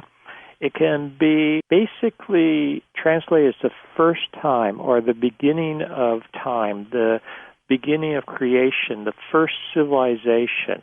And the ancient Egyptians in 3000, 2000 BC, the time when supposedly the Sphinx was built, they were talking at that time about essentially an earlier civilization, one that was thousands of years earlier, that they had inherited remnants from. And this was what they called Zep-Tepi, this much earlier time period, and everything they traced back to Zep-Tepi. When you put Zep-Tepi into a time frame, you're talking about 10,000, 10,500 or so BC. And this ties in, for instance, with the Orion correlations on the Giza Plateau that my co-author, Robert Bouval, first came up with. The pyramids align with Orion's match with the belt. Yeah. And the Sphinx looks at Leo in the sky at that time on the vernal equinox. So this is the first time, or the time of pinnacle of an earlier civilization, which the ancient dynastic Egyptians acknowledged explicitly, yet the Egyptologists in the 19th, 20th, and 21st centuries have contended that they know better about ancient Egyptian history than the ancient Egyptians did. Yeah, and they don't seem to want to hear anything about the possibility that the civilization went back further. Correct. They want to have their little story of civilization began about 3,000, 3,500 years ago, and that's the end of it. And we are the result of the last 5,000 years of ever-advancing civilization. They don't want to acknowledge that there was anything earlier than that. In your opinion, Robert, what happened to that ancient civilization? Where did they go? What did them in was a major solar outburst. Solar flares, coronal mass ejections. This is what ended the last ice age. And we now know this. I'm a geologist. We now know this very distinctly from ice cores, primarily from Greenland, from sediment cores around the world, from geological evidence, from archaeological evidence, that there was a major catastrophe in 9700 BC, a solar outburst, and that caused a cascading effect of natural events on Earth. You had solar flares, coronal mass ejections, what's known as electrical plasma discharges from the sun that hit the Earth, hit glaciers that were kilometers thick at high latitudes. We still have glaciers, of course. We know from an X-flare that you don't physically get killed from the burst, but that it does all these other things. Is that what happened to them? I think actually at the end of the last ice age, it was more than just X-flares. It was probably really a whole series of different X-flares and electromagnetic pulses, but also coronal mass ejections and actually protons and electrical discharges being so powerful that they drove down to the surface that literally you can think of as huge lightning bolts, but not atmospheric lightning, but huge electrical discharges in some places actually hitting the surface. We have evidence for this in something that we've now found on the Giza Plateau, among other places, is vitrified rock.